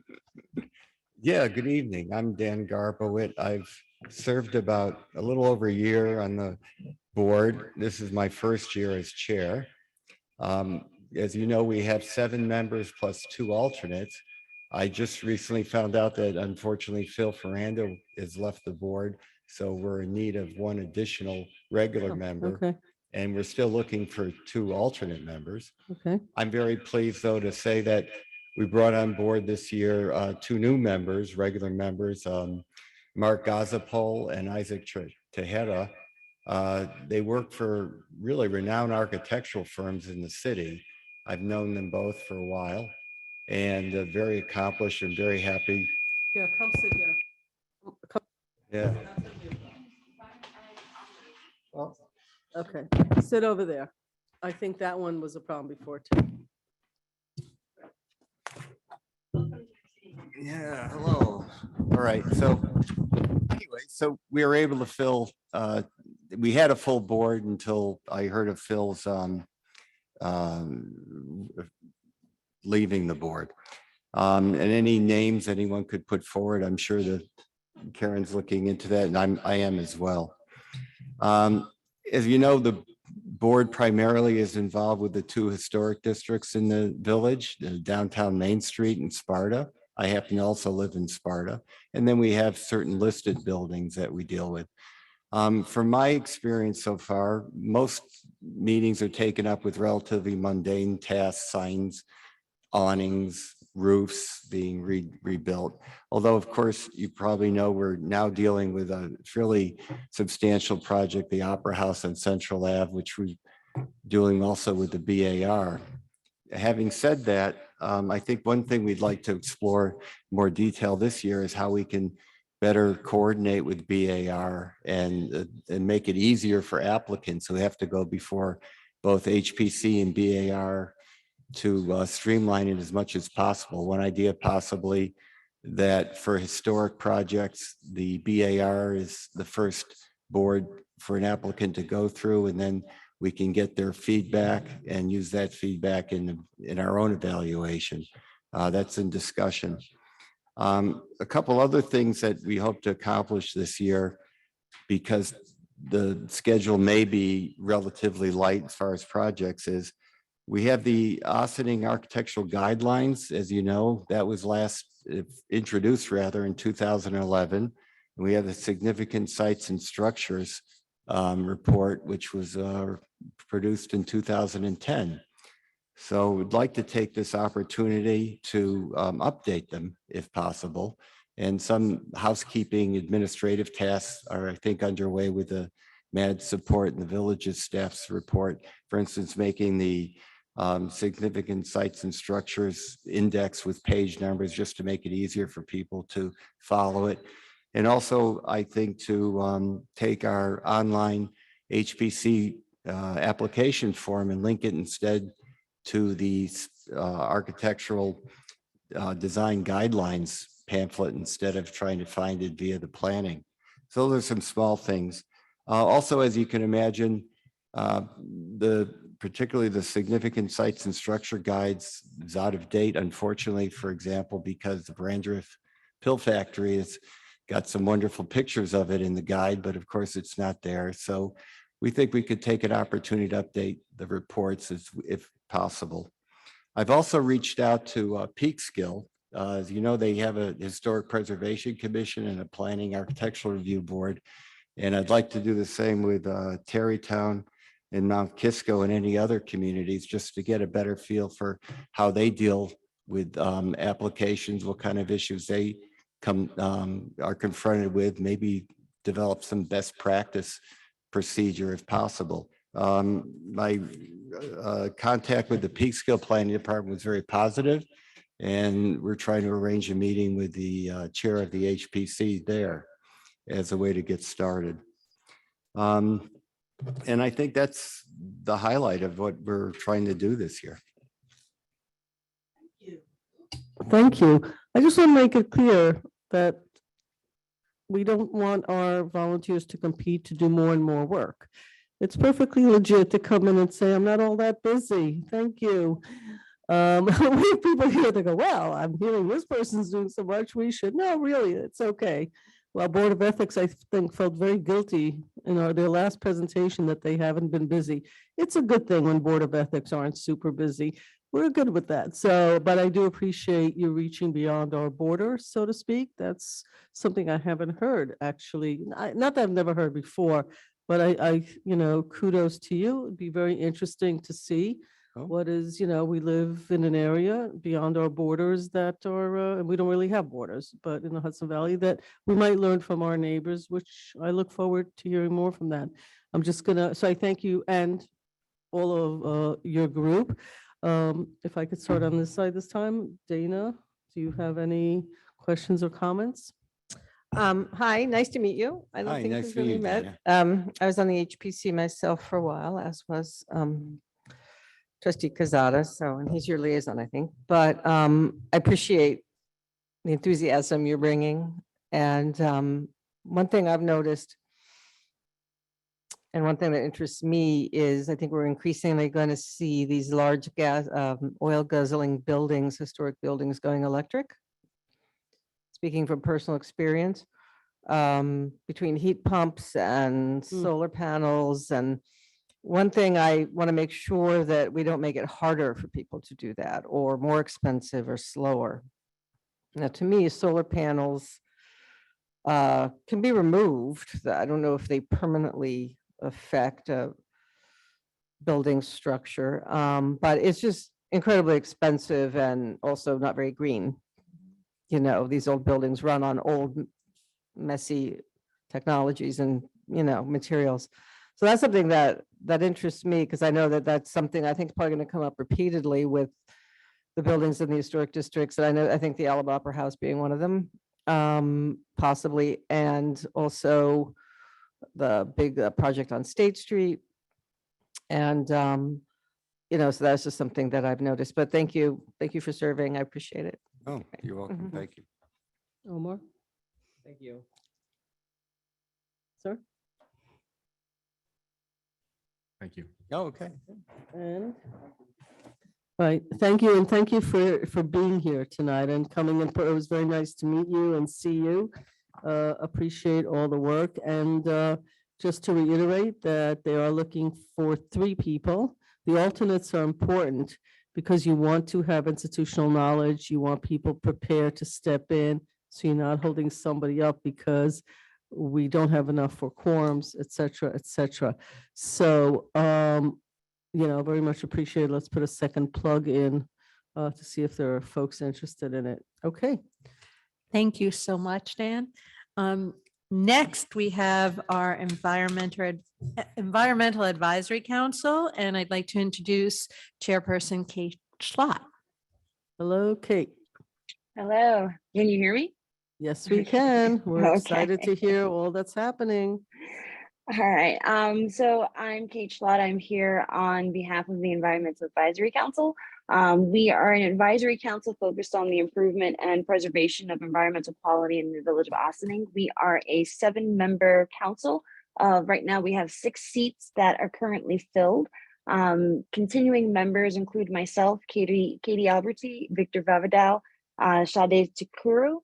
Leilani Dooley stepped down in December of 2022, and we now have 2 new members, Frank Budding and Nick Tedrow, who have joined effective in January of 2023. We are currently looking for 1 more full-time member and 2 alternates. So if there's anybody out there who has experience in environmental studies, environmental science, or something that's related to things that the Environmental Advisory Council would find useful and helpful in reviewing applications, we'd be happy to have an applicant put their resume in. Our powers and duties are outlined in Chapter 119, Section 7, which include but are not limited to providing advice to the Board of Trustees on matters affecting the preservation, development, and use of natural and man-made features and conditions in the village, related to environmental factors, activities and development, and any major threats posed to the environmental quality in the village. We focus on providing information to the community that's designed to increase our understanding of the natural environment and the problems associated with them, and any possible solutions and mitigation tactics that we can put in place to preserve and conserve, or properly advise on how to use particular areas within the village. We conduct surveys, studies, and inventories of the natural and man-made features within the village and provide recommendations for their preservation and/or use. We also in particular look at developments that are part of the local waterfront revitalization program, which are properties that are west of Route 9. Past year, we haven't had a lot of activity in terms of looking at applications, but it doesn't mean that we have not been a busy board. We have been participating in different committees and webinars throughout the past year. We participated in the Drinking Water Source Protection Plan for the Village of Ossining, as well as provided feedback to Project Mover during the grant application process. We also attended the Ossining Shoreline Revitalization and Community Connectivity Improvement Workshop and attended the focus group session on flood risk awareness and outreach. The EAC is working to address environmental concerns within the village, and our various members have attended different webinars and local events to better understand and address these issues relating to sustainable energy, identification and mitigation tactics related to the impacts of invasive species, and problems associated with urban heat and heat vulnerability within the village. We have taken part in events with the Town Environmental Advisory Council, which include trail site walkthroughs in Ryder Park. We have participated in the Riverkeeper Sweep that occurs every May. And we've attended webinars that address urban canopy trends and strategies, as well as identifying and reporting spotted lanternfly and tree of heaven in IMAP invasive, which is becoming a bigger problem for environmental concerns within Westchester County. So we are continuing these efforts into 2023 We are partnering with the Town Environmental Advisory Council and Green Austining to address environmental concerns around the village and into the town. We will be taking part in the invasive vine removal with the town at Ryder Park this Saturday. We are also currently serving with the Climate Action Planning Institute for the Westchester CAPI initiative, which is measuring greenhouse gas emissions in the village. I will be attending tomorrow night. There is a health and sustainability of trees event at Teatown Lake Reservation, as well as a webinar next week about the cost of not maintaining our trees, which is important when we look at issues of invasive species, but also how we are dealing with heat vulnerability in particular areas within the community. And I'm currently working with setting up a natural resource inventory with the Town Environmental Advisory Council. The DEC puts out grant applications for an NRI for technical assistance. So we are in the process of getting things set up to partake in that when they reopen their application process later on at the end of the year. We have plans to also participate in Earth Day this year with Green Austining. We will have a booth where we will give out whatever information we can to the public when it comes to Project Mover, but also talking about sustainable energy and the different types of programs that are available. And I'm looking into grant opportunities with the DEC and other opportunities that are available in the Inflation Reduction Act in order to help residents in the community get whatever kind of tax incentives that could possibly be used to convert to more sustainable energy sources and help people save on their electric bills. I know that's been a big problem for residents within the village. So we are constantly going into different events, attending different webinars and getting a better sense of what we can do as a village to be more environmentally sustainable going into the future and dealing with climate change and issues related to that. So I'm happy to answer any questions that the board might have. Frankly, a little scared. A little scared, no. Yeah, that is like such a long list of accomplishments. We've been busy. We've been busy. I mean, know.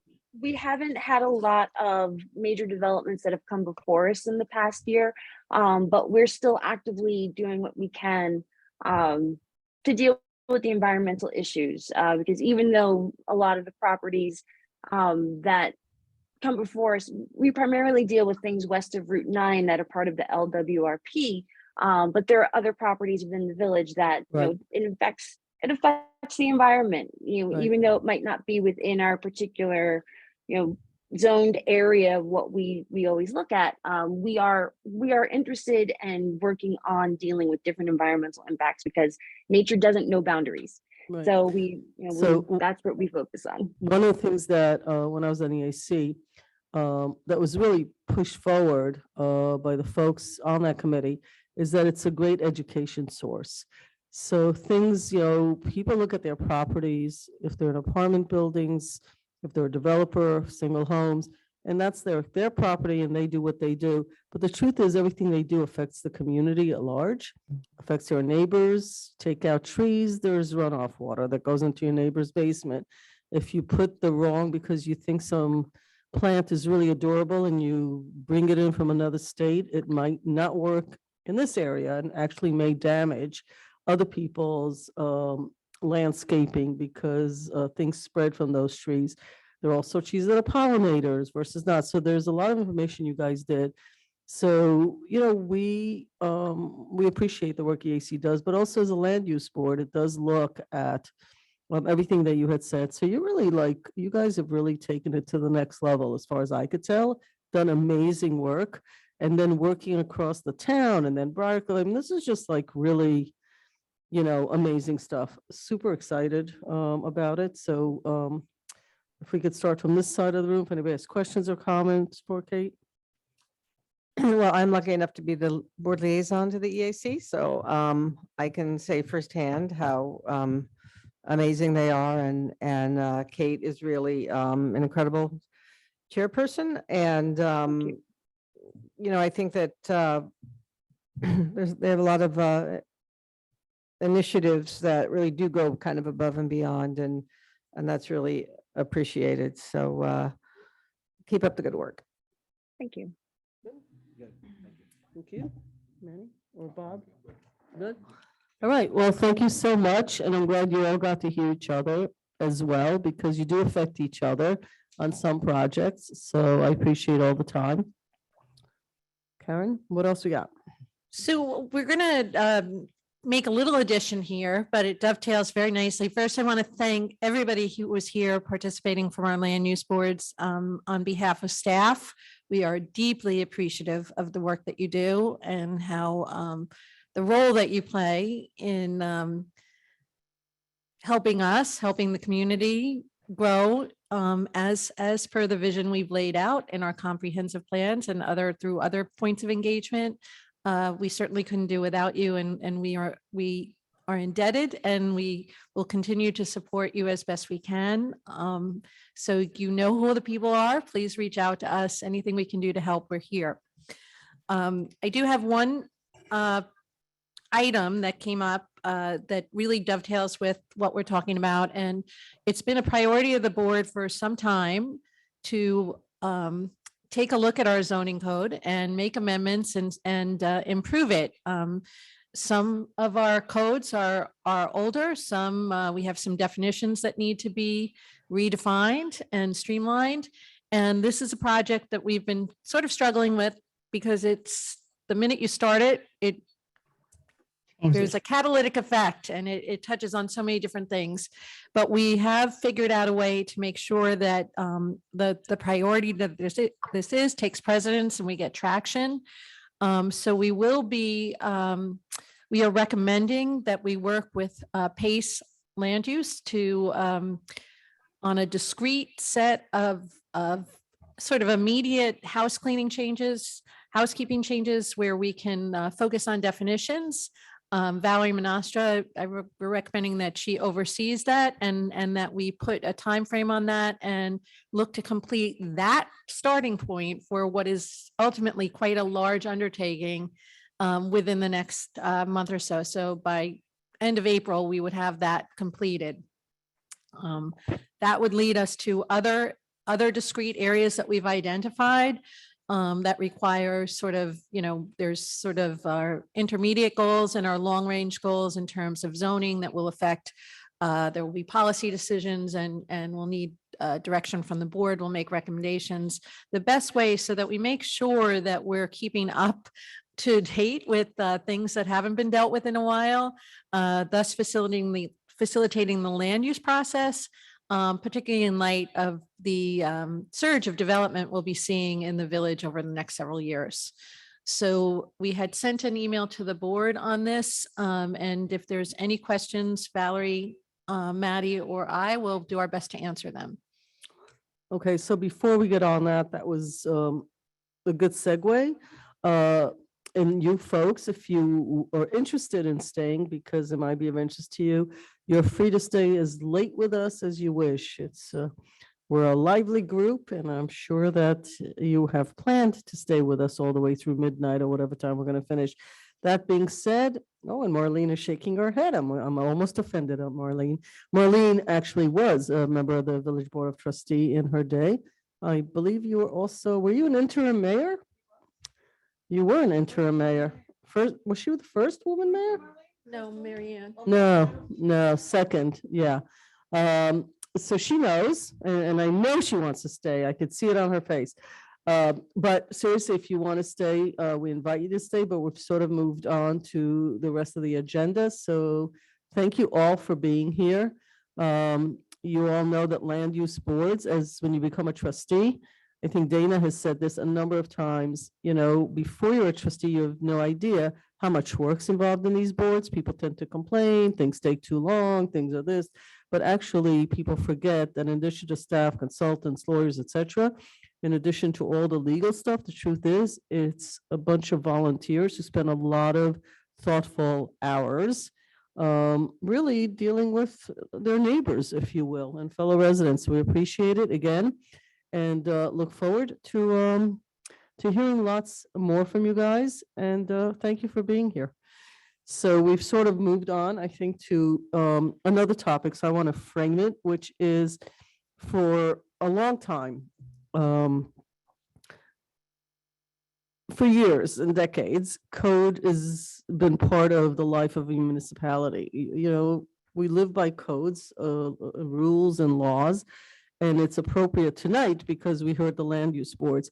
But over the decades, our codes have some become antiquated, some have become convoluted, some have become really difficult to understand and read. And one of the outcomes is it wastes a lot of people's times. Another outcome is that they're just cumbersome to work with and understand. And in fact, I think they end up costing us a fortune. We have to hire lawyers and consultants just to understand codes that develop, you know, year by year, decade by decade. I find it very difficult to follow all of these codes. People built expertise around it and pick and choose and hack and chop to their liking. Mistakes are made, etc. The problem is that we're not the only municipality. Every municipality, you change texts, you change resolutions, and you see us voting on things and they get pushed in. As the decades accumulated, it's become really cumbersome to deal with all these codes, both for all the boards that you heard today, the judges, the lawyers, the developers. And it's a real undertaking that municipalities avoid, I believe, like the plague, frankly. I was in another municipality, a very big city that is probably increased its population by 20%, as some of our cities have in Westchester, through all the building and development that they're doing. And the code that they were using and something that I was speaking about was from 1974. Literally couldn't believe that we're looking on the 1974 code. All these people are sitting around and their answer is, I'm sorry, that's the code. And the rest of us are sitting there, why would you use a 1974 code? Like, fix this. So it's not that easy. So we are, after years, and I know Manny Cazada has asked for this, but other trustees have too over the years, to start really looking at the code. We spoke about this about a year and a half ago, and with intensity and seriousness, and with money put aside to hire a firm to look that we use regularly and staff to look at these codes and break it down into compartments that we can actually, in plain English, clean up the code, not change, not redo, because that is only the board's prerogative to do that, but just make sure things connect. The dots are connected, that people can read these codes with ease, and not just Stuart Kahan, who probably has this memorized, but the rest of the world. It makes life easier. So a firm did come back to us. They broke this down to like 3 compartments of, you know, you clean this part up, you then move to phase 2 and phase 3. It is expensive. We believe, based on what I just said, it's well worth it. And it's cumbersome. They're not able to do it. There's staffing shortages. We have tons of projects that we now are using the same firm for. We have the same staff. We didn't increase the staff so much. We've got all these DRI projects. We've got the 5 corners. We've got state. We got all sorts of stuff that is probably 4 or 5 years worth of work. So the staff, understanding about a month or so ago or 2 weeks ago that the firm that we had hoped would do it, they themselves just finally said, you know, we wanted to, but like everybody else, we have a staffing problem. So I'm framing what Karen Diatori said in like 3 minutes. And it took me longer because I do want, for the record, to understand that this is a year in the making. Didn't work out the way we wanted to, not for lack of people trying and not for lack of anything else. So now the staff has said, can we find another alternative? So one alternative, and that's where we are right at this conversation, is that we do a lot of work with PACE. Law, they have a land use. A lot of our people actually go there and take courses and seminars. They're relatively local. We think, and maybe we get more information, that these 3 buckets, that even if you do one of them, you're already light years ahead of where we are today. So even if we can get to the first bucket, which is take the damn codes and start defining them in a way that people can understand them, like people who look them up. Like if I want to put a deck, I want to understand something without having to hire an attorney, like simple stuff. Then there's the bigger projects, as you heard, all these boards, and these board members who are volunteers, who can come and understand, etc. So we are, I think what's being recommended tonight to the board is to look to PACE to take on at least the first bucket that was described to us, I'm going to say 5 meetings, 5 work sessions ago, the buckets. No. When was that? So this, and I'm not sure, so I'm gonna ask the general question. Has the board members read the memo that Karen sent out about a week, oh, I'm sorry, that Maddie sent out about a week ago? Yeah. About No, I'm you, asking, looking- I'm asking everybody. Well, I'm one of the board Yeah. members. Yes. Yes. Dana? Okay, well, all right. So part of this, so it, you know, what you mentioning, Mayor, is the intermediate portion, sure, which is a little bit different than the approach that we were taking about a year ago. A year ago, we were talking about something different than what is presented to us now. Because if you look at the memo that was sent out by Valerie's office. Hello, Valerie. The intermediate portion, which is the housekeeping, which is similar to what we had originally, sure, but immediate, thank you. Which is different, that's okay, thank you. Right. Which is different from what we were trying to accomplish a year and a half ago.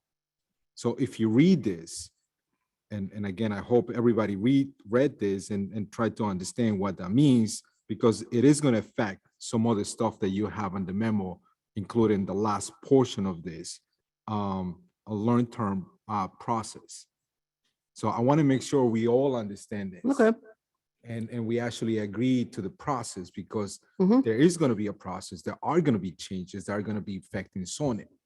And I think. Oh, I see what you're saying. So Because I that's what I'm said saying, it so- doesn't really, so- it doesn't, yeah, it does affect it. It doesn't legislatively Correct. necessarily. So again, so that's what I'm saying. Okay, I got want to it. make sure that we all have no, I read hear you. this. Yeah. Because if we start this process, we have to finish the process.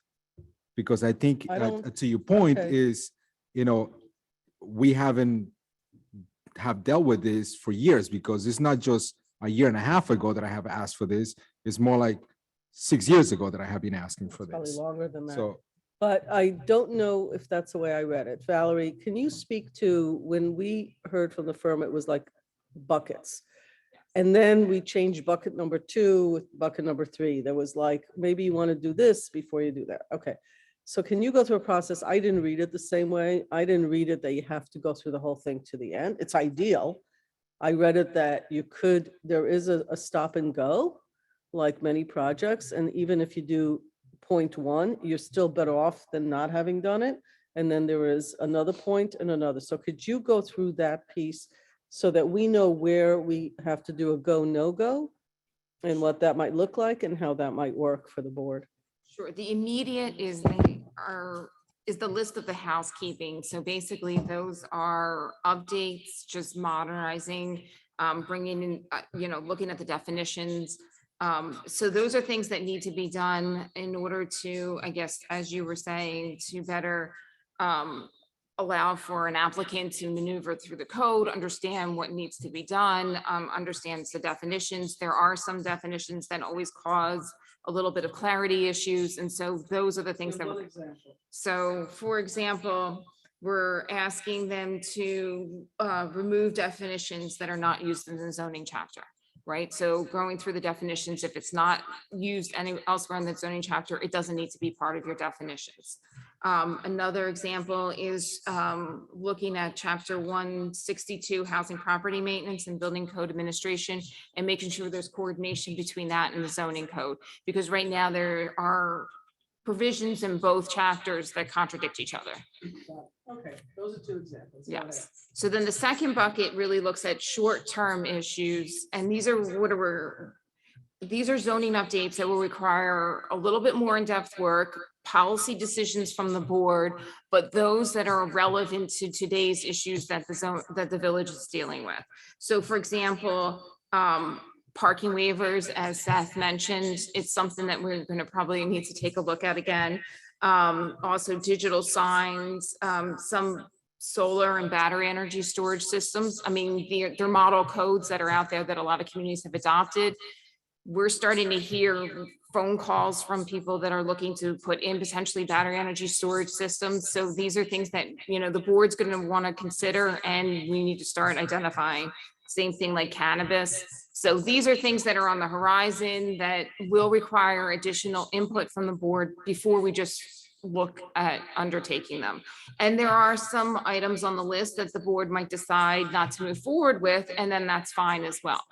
Then the long-term items are ones that are going to probably require additional analysis, right? So you're really looking at larger zoning changes, and that will require, what does that do to that particular zoning district, or as, you know, under an environmental review in terms of like the environmental impacts of the community if we were to update those.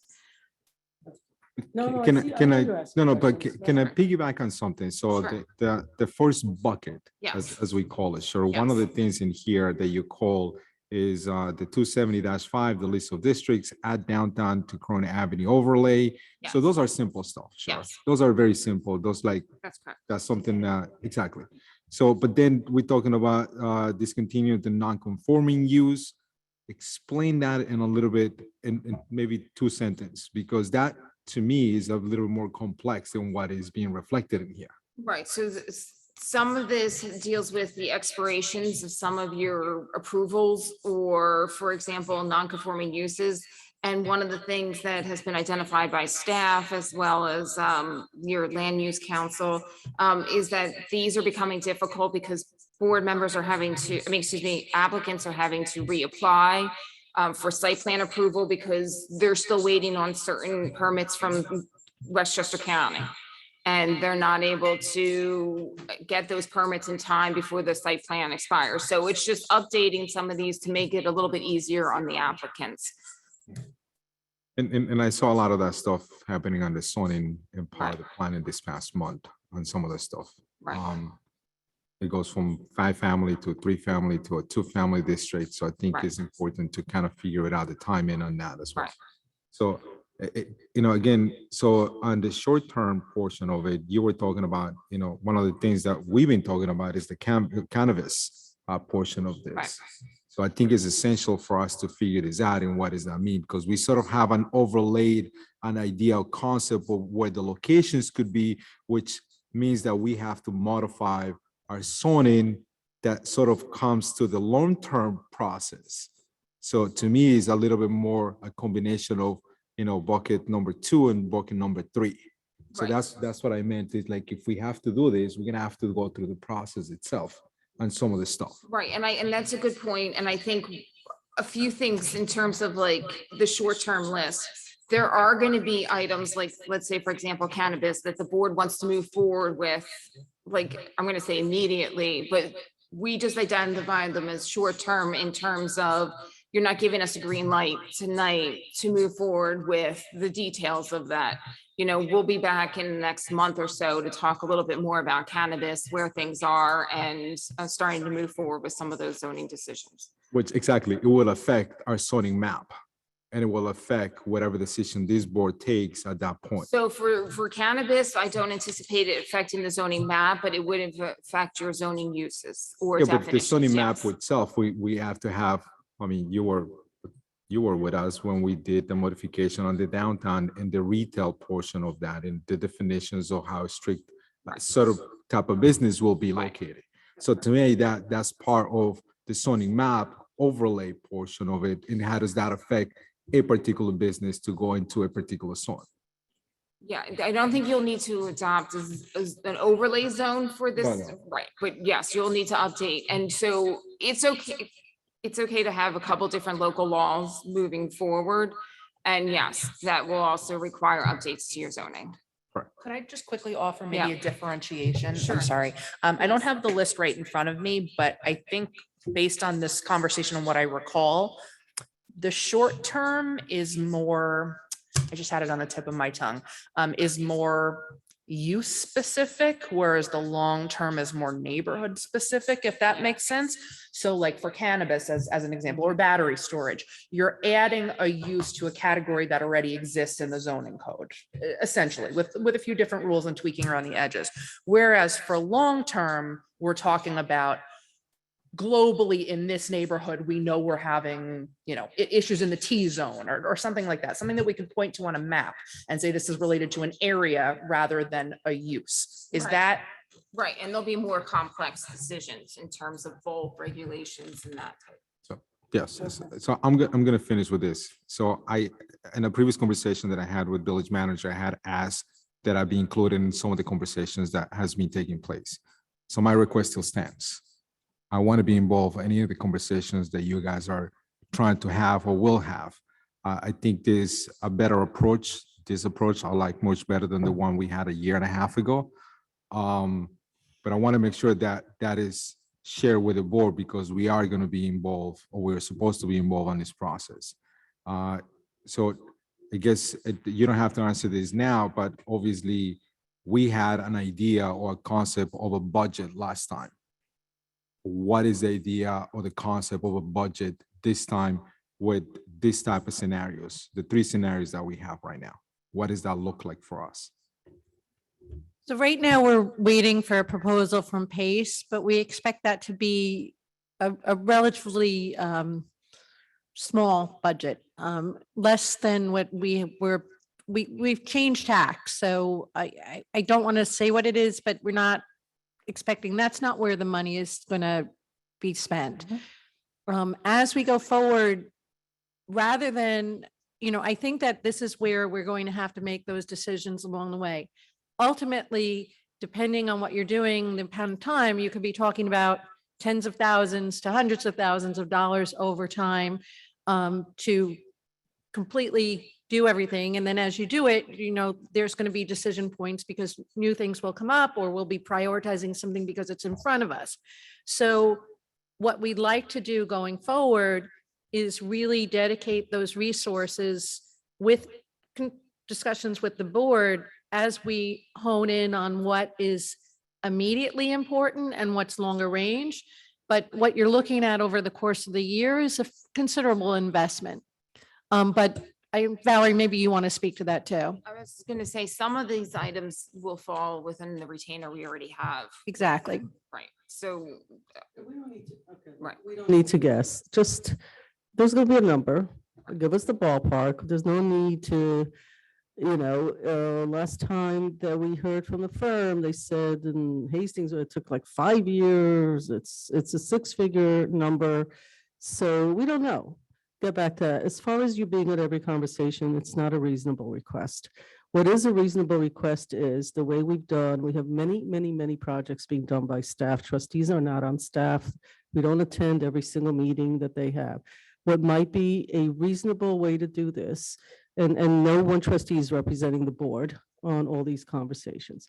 So what I suggest you guys do is figure out a timeline of when things are happening. Schedule meetings the way projects are scheduled, the way we, or did all the stuff that we're doing on every other project that goes on here, the 5 corners of this and that. There are just tons of meetings. This is a project. You're outsourcing the project. You suggest that the Valerie is the lead person for the village. Is that what I thought was going to be Maddie? But who's the lead person? Valerie got the technical experience to sort of directly interface with Pace. Ultimately, Maddie is responsible for planning and building. So, it falls under Maddie. So that was from a technical. Okay, so part of this, let's move this forward. Part of this is a project plan laid out. Obviously, adjustments are going to be made. You guys meet predominantly during the day, during regular business hours. I don't know when Pace people are. They like students who work at night? Are they daytime? I have no idea who they are, what they are. So you got to come back with these phases. You got to come back with a project plan. Who in this village are the team leaders that are the go-to people? We have a trustee who wants to be more involved. So you need to put like, these are the meetings, these are the milestones, and availability of people. Otherwise, this ain't happening. Right. Hold on. It's not possible. There are too many projects, and the hours and meetings that occur, and some meetings are 10 minutes of yeses. I mean, I did this with Project Mover. There were 2 to 3 meetings in a day. I simply couldn't attend. It's not physically possible, and many of you were meeting at all different times. Other meetings were like 2 hours, milestone, everybody on board. These are the things that are happening. Why are you late on this? Why are you late on that? So you guys need to put a project plan. You sit down with the trustee that said he's interested in it. I'm not hearing others. If anybody else wants to do it, can't have more than 2. I'm not interested in every detail of this. I want to hit at certain milestones. And frankly, I'm going to suggest exactly this idea for things we're doing with the firehouses. And we have come to that point in that project as well, that there has to be a project plan where certain milestones are hit and other board members can be invited to them. That should be transparent to people so that it isn't just one person, although one person may only want to be. That's fine. So that's what I suggest. And I also suggest you cut it up because we may run out of money. We may say this ain't working for us. We may say PACE isn't working for us. So I don't think it makes sense for everything to be dependent. Chop it up so that if we only do A, we're way ahead of what we ever had. If we only do A and B, we're way ahead of what we had, but we may not ever get to B, but we'll still get A done. So there has to be beginnings of project management skill. If you don't have the person, let's find it. That way the trustee who wants to be involved can see it laid out. That way PACE knows what they're, because if we stop and go on this, we're gonna blow the budget out of water. And if we keep changing things, it's never gonna get done. We have so many projects going on. So I think that, like for all projects, is something that is reasonable. If you're the two, now you guys can change it. You could say Valerie is in the beginning and then it's Maddie and then there's somebody the PACE who's really the team leader. I really saw with Project Mover with so many people involved that if you don't have somebody managing the project, it's really hard. And I felt I could jump on at different times. Did I miss a couple of things because I thought the meeting was about this, but it was really about that? Did I end up going to a meeting where we sat around discussing what side of the panel the damn logo was going to go on and whether the green was green enough? And not the best use of my time. But I also went to meetings that had big, meaty conversations, and it was hard to tell which was, before I went in, sometimes I didn't know. So there are those kind of things, but you got to lay this stuff out. This is a huge multi-year thing, which is why the firm wasn't really able to do it, because as soon as they had one person resign and go on to a better career for herself, and they still had to do all the other stuff we were asking, I can't really get mad at them, but I sort of can. So I want to not have that happen. And if it's not PACE, you got to come back. Maybe PACE is for phase 1 and maybe in-house for phase 2 or bucket 2 and maybe some law firm for number 3. Let's just. Yeah, and that is what we're looking at. And so right now you're coming up with PACE, right? Is that what everybody? PACE has a okay with? very discrete scope of work at this point. Then it's likely that we will need, again, some of the work can be handled under the current retainer that we have. Some of it we may need to contract out, and that's what we'll be charting out, but it's And we'll make unlikely a that we'll decision. just have one entity working with All right, us so throughout in the whole this thing. thing that I just described, who's got issues with it? Who does this not work for that wants to be involved? Who on that side, this side, like, is there something conceptually that doesn't work for anybody here?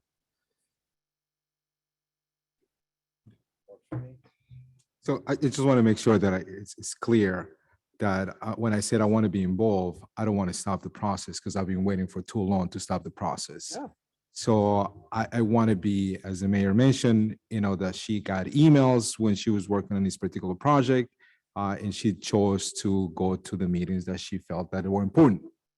So that's what I had asked before, and that's what I'm asking now in a public setting. So I don't want to be the one who stops this process because I'm the one who's been wanting this process to continue for many years now.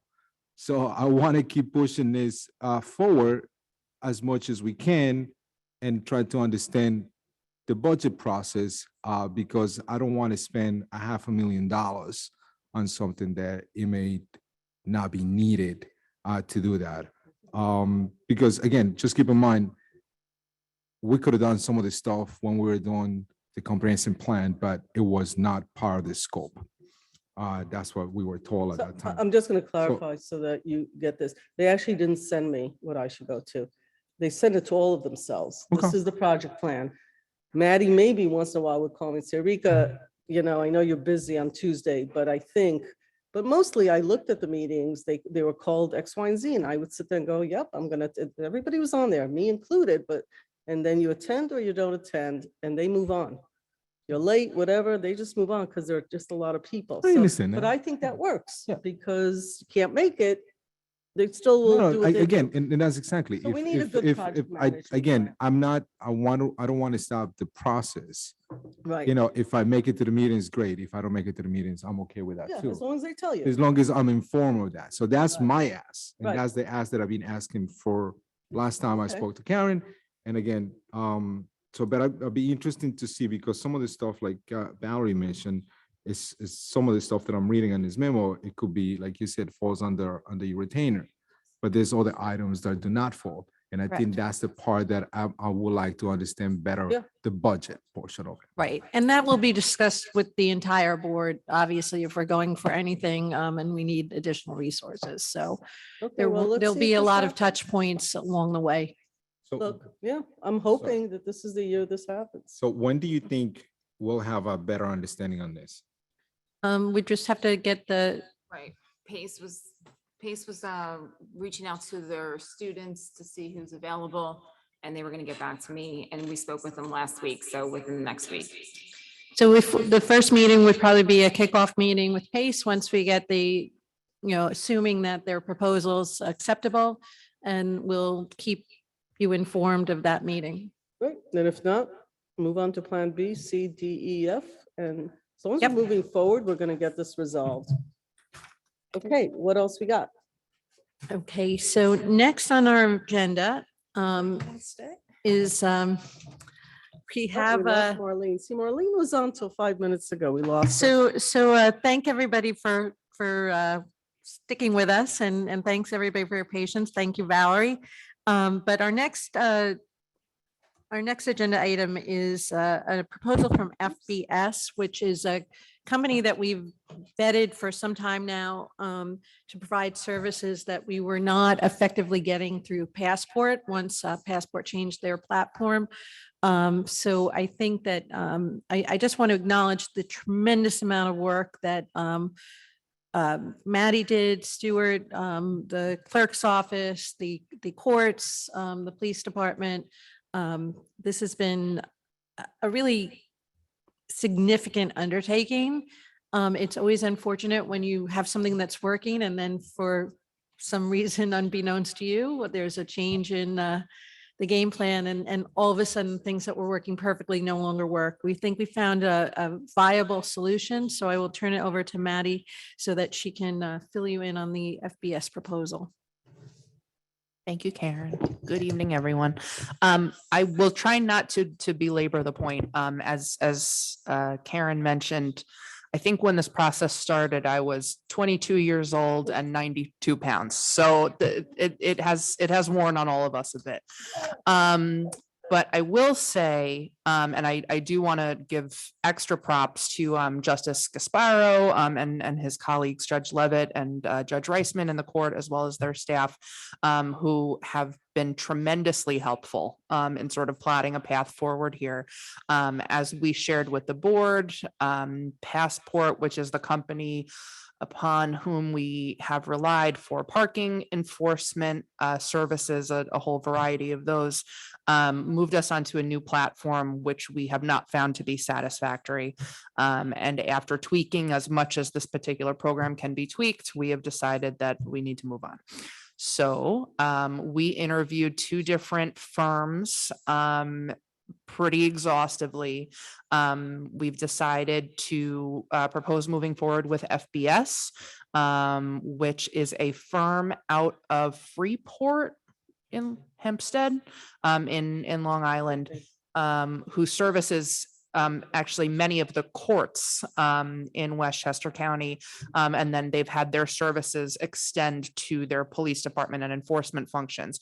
So we're sort of going backwards from the model that we did with Passport, right? We're going court to enforcement instead of enforcement to court. Interesting. So the court was super, super impressed by the back office functionality that FBS can offer.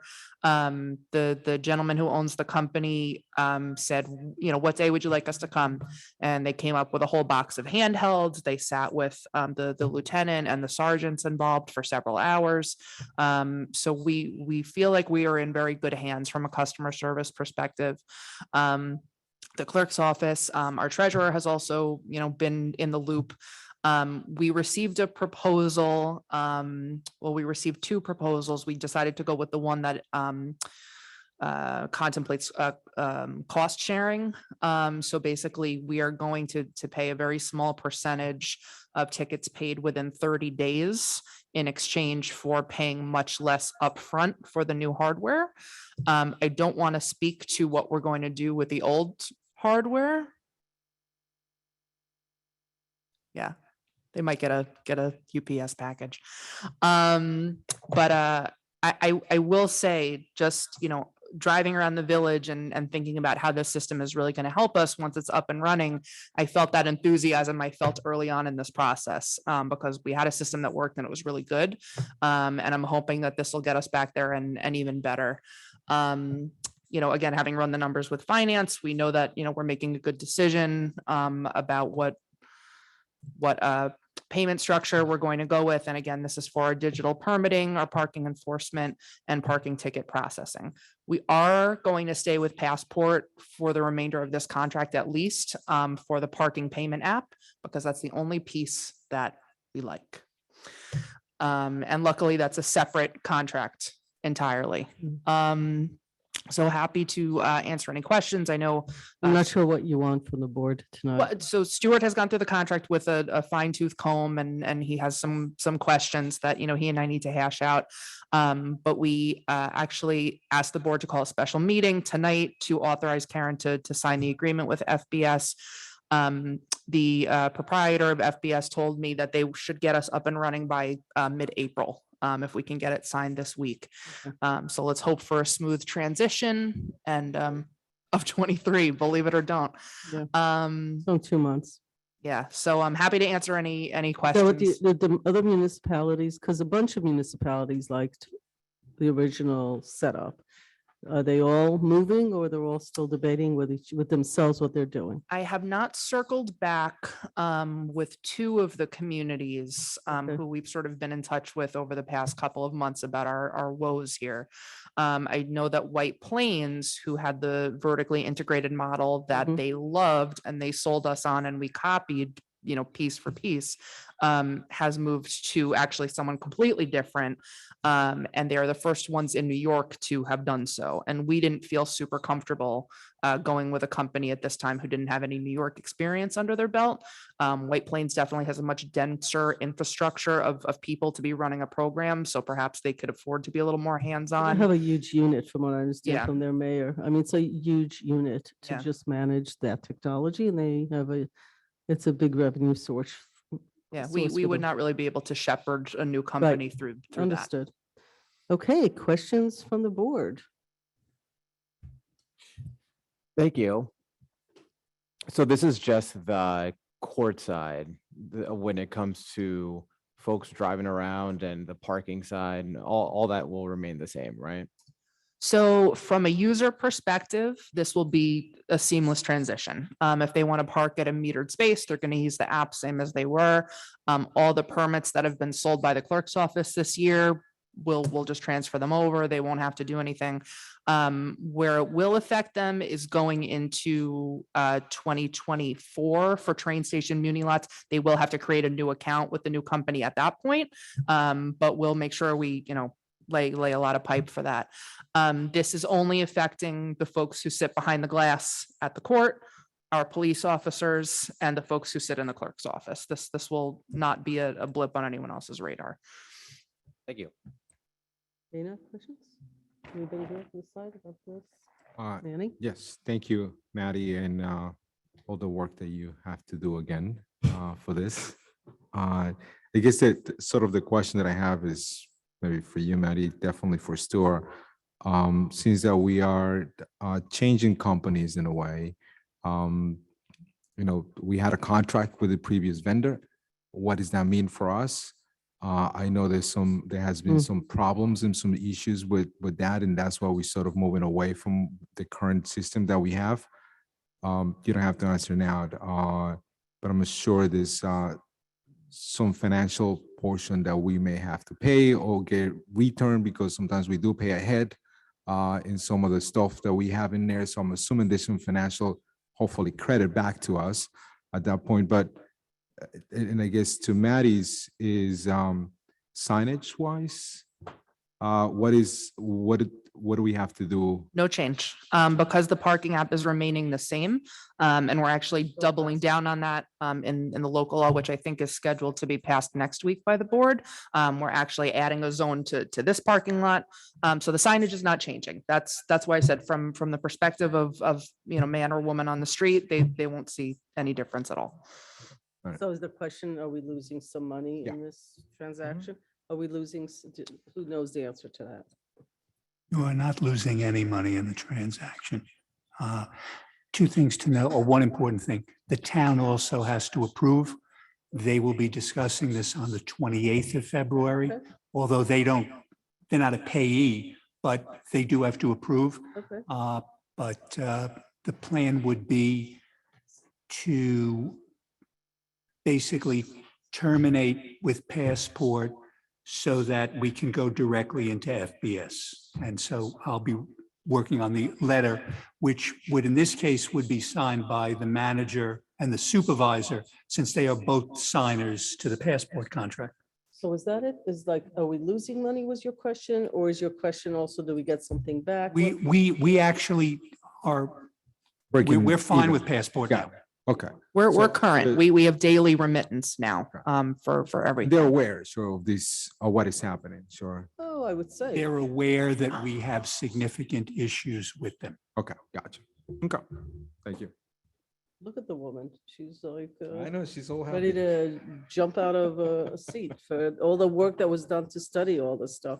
Okay, back to you. No, we're good. All right, so what you're asking is for us to approve that you can sign. That'll be during the special meeting. Okay. So next agenda item, we have 2 cabaret license requests for Grace Hall and 3 Westerly. Thank you, Karen. Good evening, folks. Both of these locations had 2022 cabaret licenses. Let's deal with Grace Hall first. They're looking to operate their cabaret Friday from 7 p.m. to 11 p.m., Saturday and Sunday from noon to 11 p.m.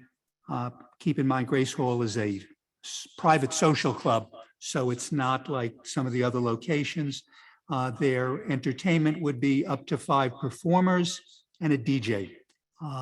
There were no issues by police, finance, or building, so we would ask for next week for a resolution approving their 2023 cabaret. Everybody okay? Thank you. And I assume the police chief isn't here because if I read it correctly, there are no issues and That no is calls to correct. the police. Okay. Next is 3 Westerly. They also had a cabaret license last year. They are asking for 7 days a week, noon to 2 a.m. 2 a.m. is beyond what the board has been doing.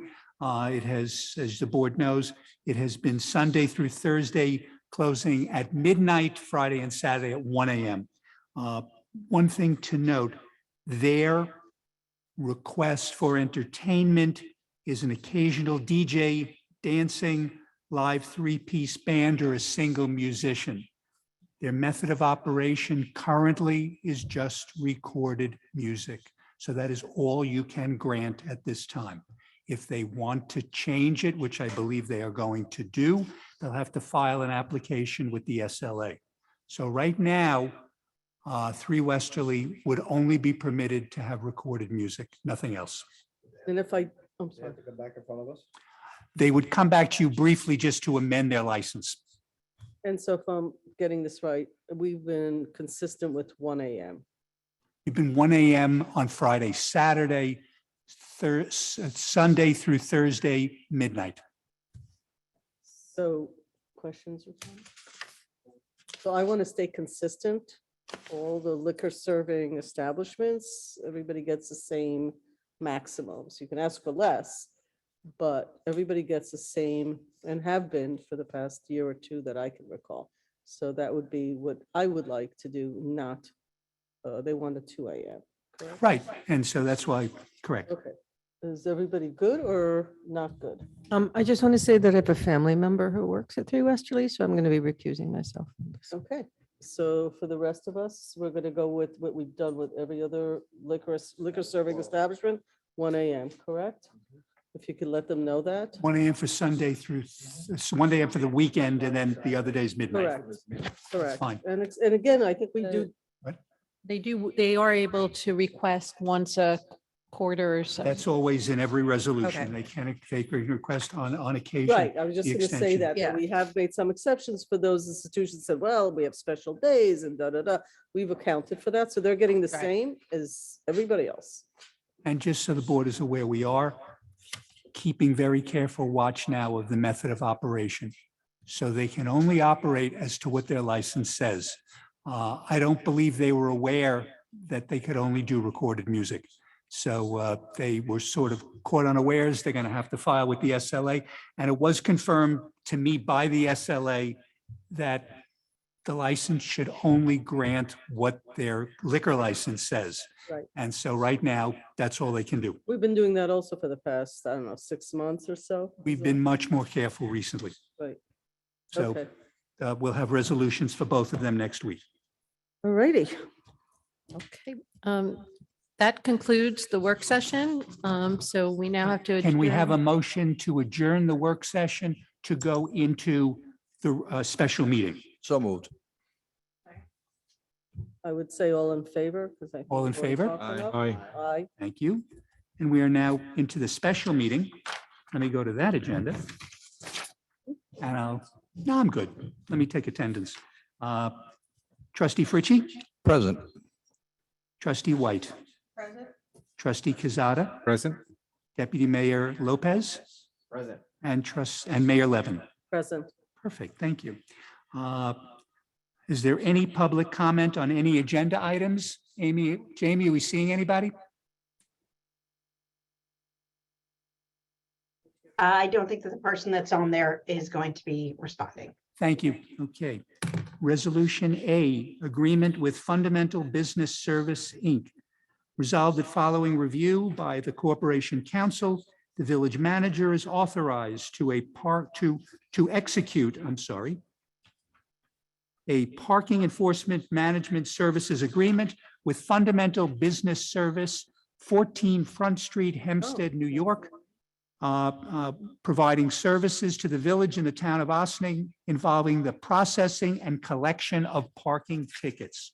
Do I have a So motion? FBS is, actually stands for Fundamental Business Service. Mhm.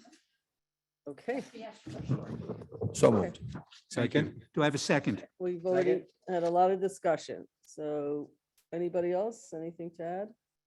We're good? All those in favor? Aye. Thank you. Okay. Resolution B, agreement with Emergency Shelter Partnership. Resolved that following review by the Corporation Council, the village manager is authorized to sign an agreement with Emergency Shelter Partnership, PO Box 427, Mount Kisco, New York, whereby the village will provide shower facilities at the community center for homeless individuals under the auspices of the partnership. Do I have a motion? So moved. Second. Any comments? I have a question. Who makes up this partnership? Who is this? So this partnership, the emergency service program started in Mount Kisco probably 25 years ago. When Ossining started the program, which is now, I believe, in its 7th or 8th year, they partnered with the partnership to provide them with the 501c3 status and insurance status and everything else. So they work as an offshoot of that. I don't really know exactly how the partnership is structured at this point. I was involved very early on. But the partnership for Ossning's purposes, essentially, it's the Briarcliff Ossining Ministerial Association that runs the partnership on behalf of this area, which covers Ossining, Croton, Briarcliff, and provides temporary services during the coldest months of the year to make sure people are housed overnight. And so And yes, there's about 8 houses of worship. And so they're responsible for what happens. Also, they supply volunteers for security, for all sorts of reasons. So I just want to make sure that we all understand who the folks are that we're in partnership with. In some ways, it's good that we've not had a terribly harsh winter. Nevertheless, this is still something that's needed. So I'm good with it. I think, everybody is in? Yes, okay. All righty. All those in favor? Aye. Aye. Resolution C, purchase of new fire apparatus. Resolved that following review by the Corporation Council, the village manager is authorized to sign the agreement of sale for fire apparatus with Bulldog Fire Apparatus, 4255 Albany Street, Albany, New York, for the purchase of one KME custom 103-foot tough truck rear mount aerial. Do I have a motion? So move. Second, where's the amount on this? Is the amount in the, Amount is in the contract itself, but we also have members of Senate Hook and Ladder on the. the purchase price is $1,702,904. okay. Ooh, Was that, what was the, sorry, the capital project? Yeah. 1,710,000, I think is. Right, right. what is this exactly? Like, what's a tough? Why don't we have Jim Minahan and the members of the truck Hello, committee here. gentlemen.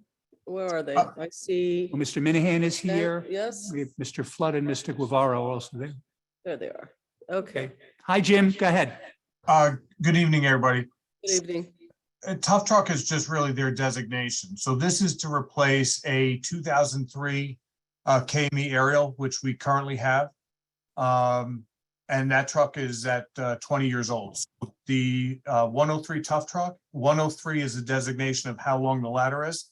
And like I said, Tough Truck is really just the model name. Okay.